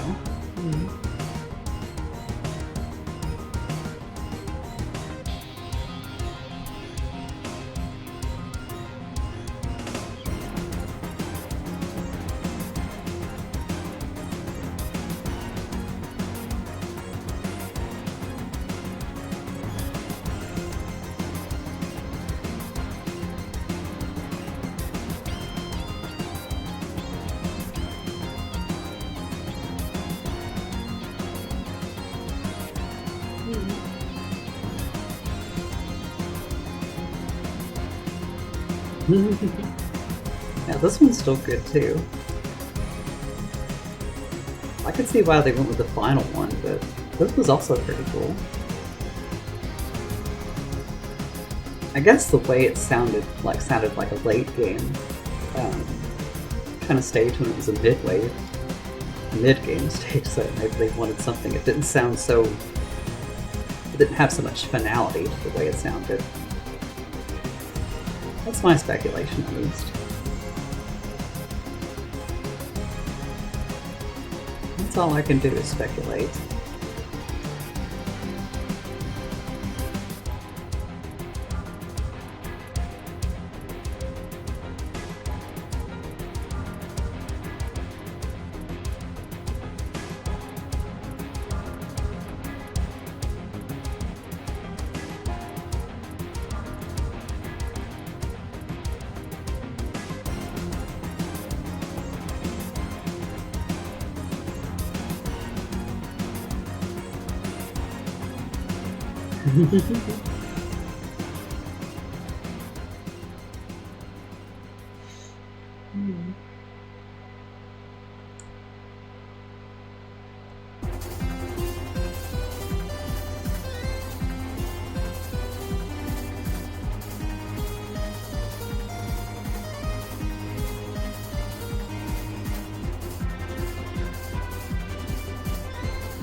I really like this one.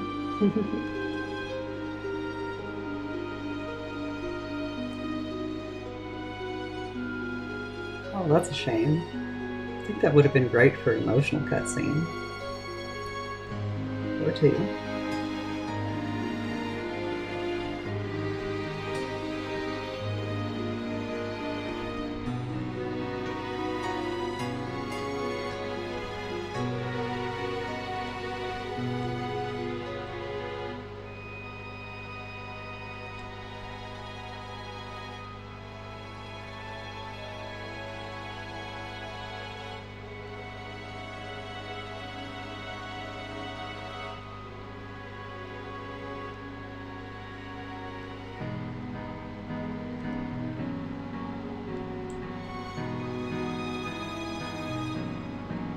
Yeah, that's more like it. And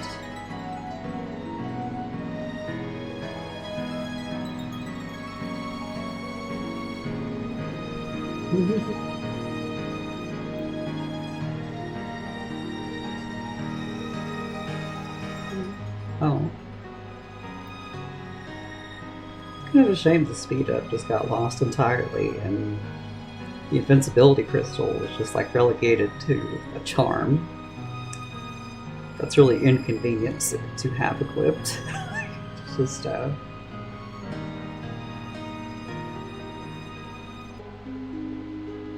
it's almost worse than it just being omitted entirely, I would say.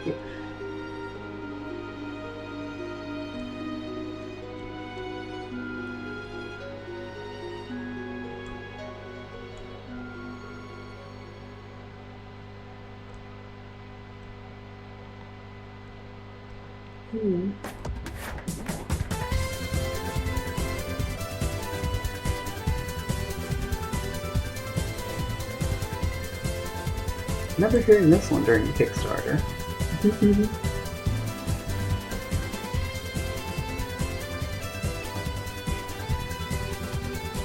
Yeah, I won't knock the levels of FP2 itself. I felt like they were pretty smartly designed and tightly designed even at times. That there was like plenty of little opportunities to squeeze in an invincibility crystal where it would have been useful for somebody who could find it anyway. And it's just not used at all. It's weird. Granted, it's a pretty common issue with video games, is like invincibility items are often placed where it's not going to be very useful at all, just make you feel cool. And then you realize in repeat playthroughs, oh, I'm just going out of my way to collect this thing, it's not going to help me at all. You know? And you've got the other end of the gamut where it's barely used.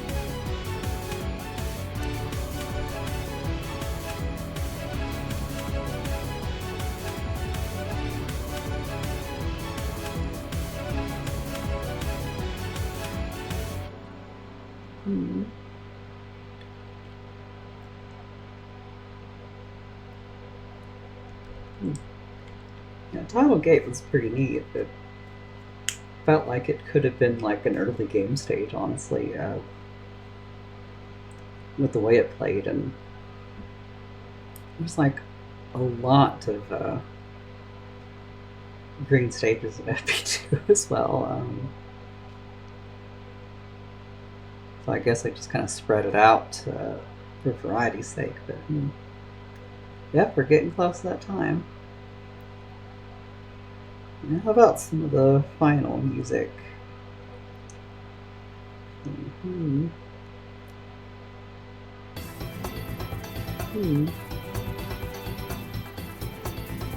like some of the cutscene music. It's pretty pleasant too. Would have been nice to hear it in like a hub setting if they could have kept the hubs in the final game.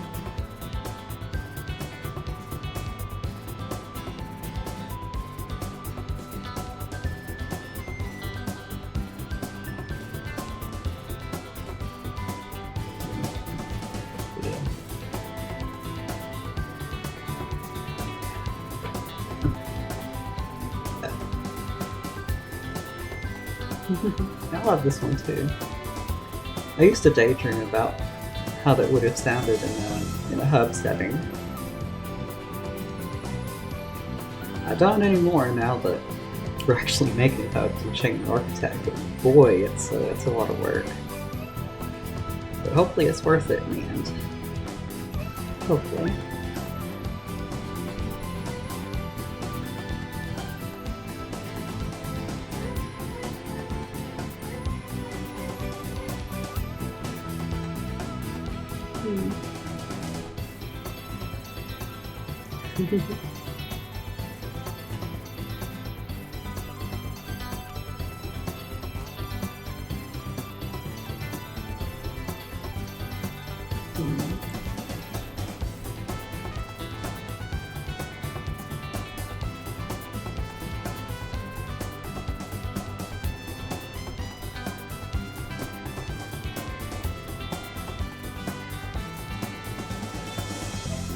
Here we go.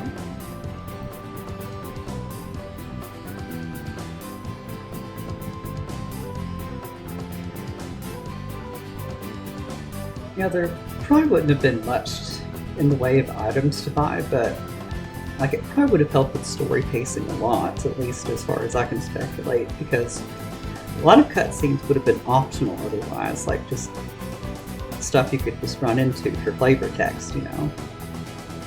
But unfortunately, that didn't get to happen, so everything had to be chopped together into a linear story,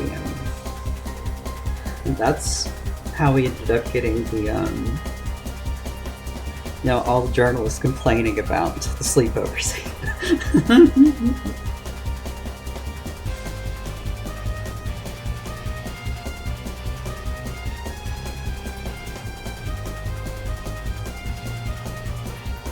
Oh, surely there would have been a rat dealing items to them. Surely.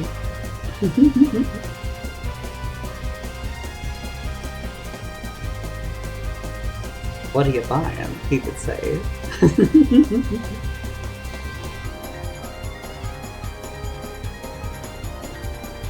Oh yeah, space cooties too. I don't know why that got slammed so hard, honestly. Like,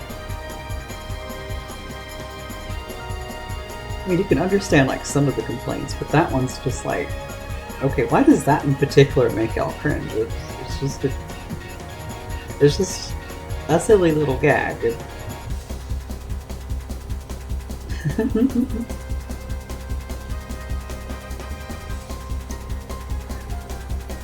Well, now that you said it, Syntax, I need to find a way to cram it into Shane Architect's story then.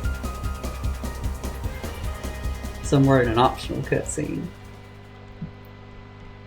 When Carol says it, everyone's just like, what? Just unable to process like where that came from. She doesn't care in her usual way.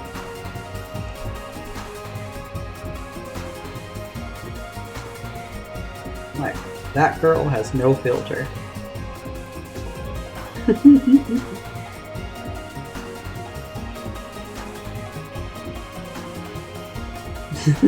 All the cooties. Yeah, Carol is the carrier for the space cooties, probably.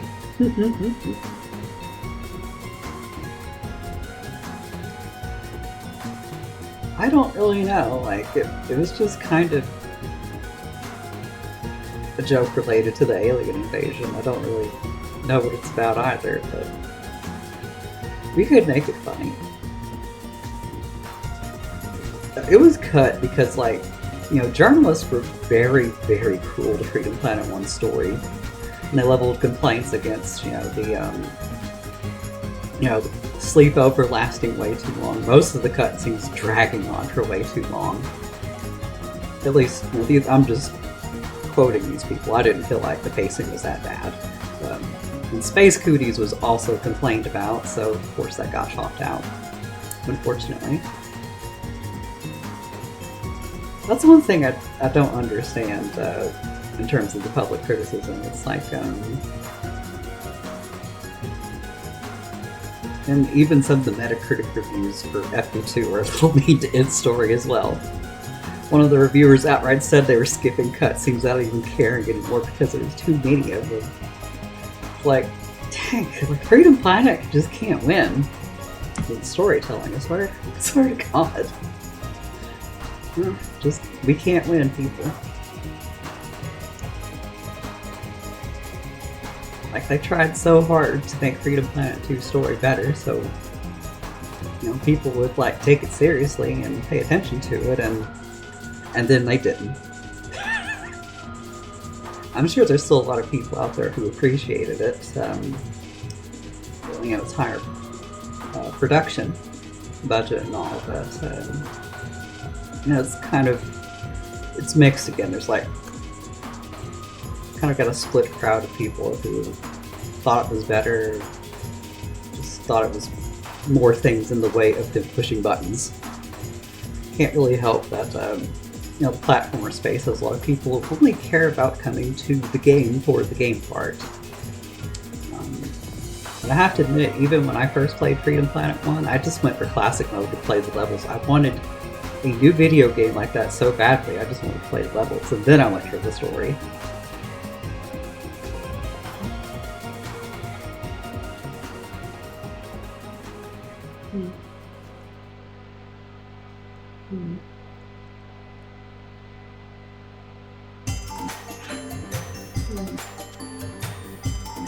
Oh yeah, the tonal clashes were something else, but it could have been far worse. I have definitely seen worse in terms of like tonal clashes in a story. Oh, this is one of my favorite tracks right here.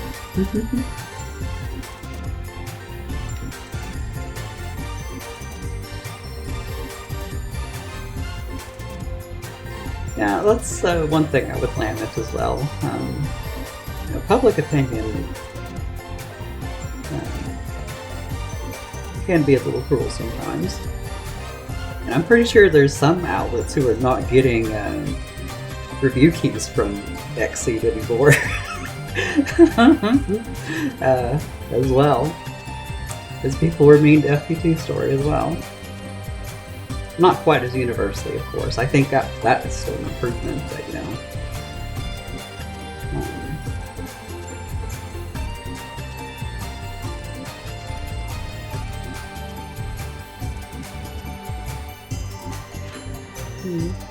Well, I mean, there's definitely ways they could have made certain cutscenes shorter, creeper, but it definitely takes a lot of writing and soul searching to figure out how to make certain scenes more succinct and punchy. Time they didn't really have, honestly. Like, Kickstarter timelines were really tight. Them Sonic gamers, they are not very patient people. You gotta get that game out before they all raise up their pitchforks. So, yeah, the clock was against Freedom Planet 1 having a lot of nice things, honestly. Like the level editor that Shingo Academy was gonna have. Got cut because they couldn't fix the bugs in time for release. Oops. And then that became the entire premise for my fan game project. It's like, hey, what if we brought that back to life? And brought all this interesting stuff off the cutting room floor to life. Like, all this great stuff. Like, Freedom Planet 1 was pretty ambitious in terms of what it wanted to achieve, and I admired that a lot. One of the things I'm sad about with FP2 is there's like almost nothing to pick up off the cutting room floor in comparison, because, well, almost everything they wanted to cram into the game, they had time to do it. Almost. And any scrapped concepts just never had any art made. Like, Shard Desert, for instance. It's just kind of sad how little mystery there is to that game. I guess I'm one of those oddballs that likes looking at what other forms something could have taken,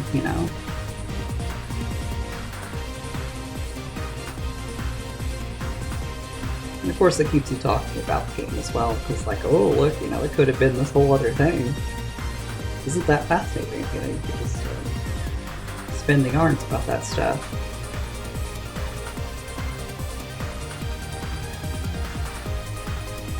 I could have snuck like some cursed sprites in there for data miners to find at least, because it was like a serious problem for them.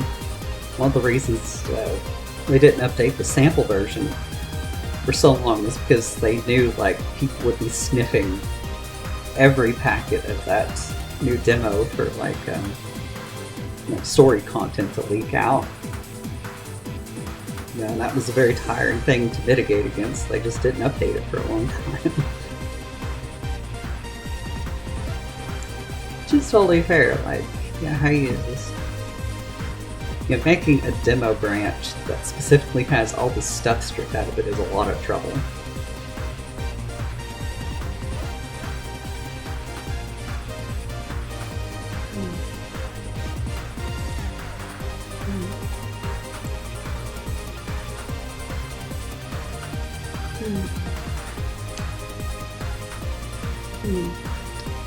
Well, it'd be possible to add the sprite, but I wouldn't be able to use it because it's not shaded or reflects the style of the characters as they're presented in the fan game. So I'd have to like draw something entirely new.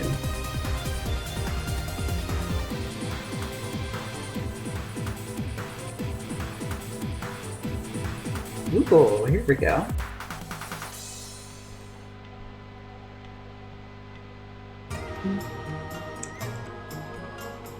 Well, that's interesting. Is that something that's on the very incorrect FP2 fan wiki, or something in an interview? I think it definitely would have added some layers of spice to the whole thing. Oh, this particular track is why I wanted hub world music like it. Alright, we've got some progress here.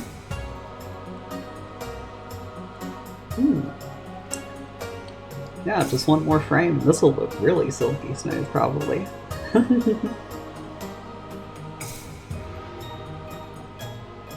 Just look at that.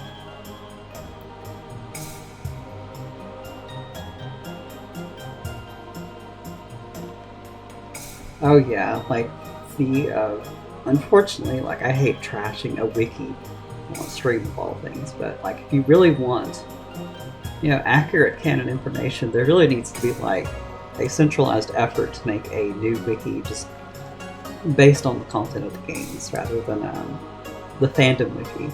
Fandom wiki is just kind of riddled with fan conjecture and theories and fan characters that were not canon, of course. So it's such a mess of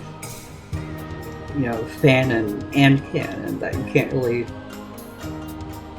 tell what's canon anymore at a certain point. And I don't think that's possible, Traylene, given like what fandom has done to the way they deal with wikis now. Like it's why the Pizza Tower wiki moved to something else, because it was too easy for people to play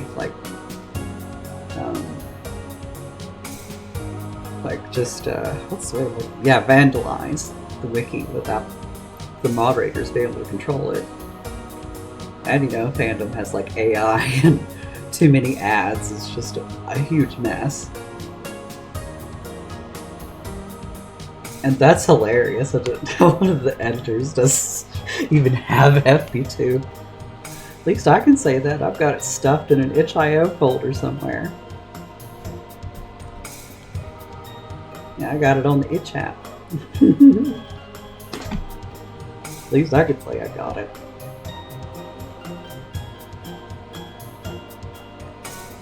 Oh yeah, that is definitely not canon.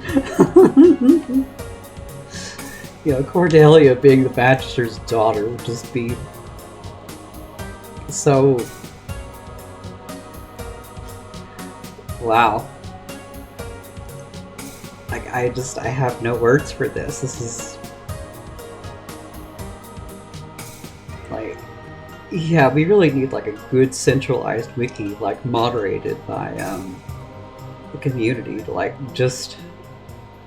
to make sure that a proper Freedom Planet wiki is just about fan and like canon content, and then there could be like a fan wiki branch. I've got to save the world. Oh. I've got to save Avalis.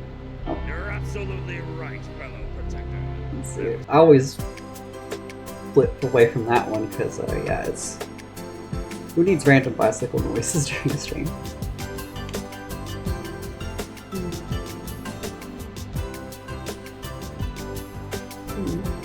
Oh. Also, yeah, I guess, should say something. I spent 4 hours just subpixeling a guard animation and a rail graphic animation. Also, talking about other things. This still needs one more frame of animation though, so it looks really nice. Subpixeling is good, but it needs to be complemented with oh, whoops. Accidentally had that frame on top of it. So,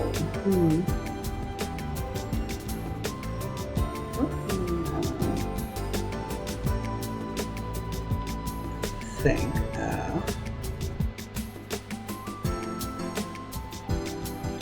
yep, and it's definitely past 2 p.m. now, so I guess this is like a good outro song for us. All about friendship.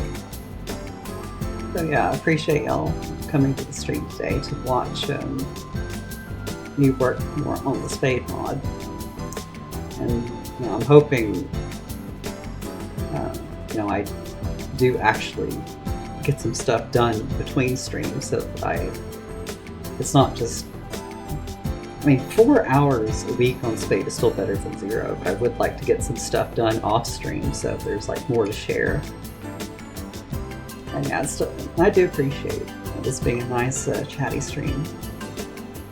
Like, y'all are just good friends. And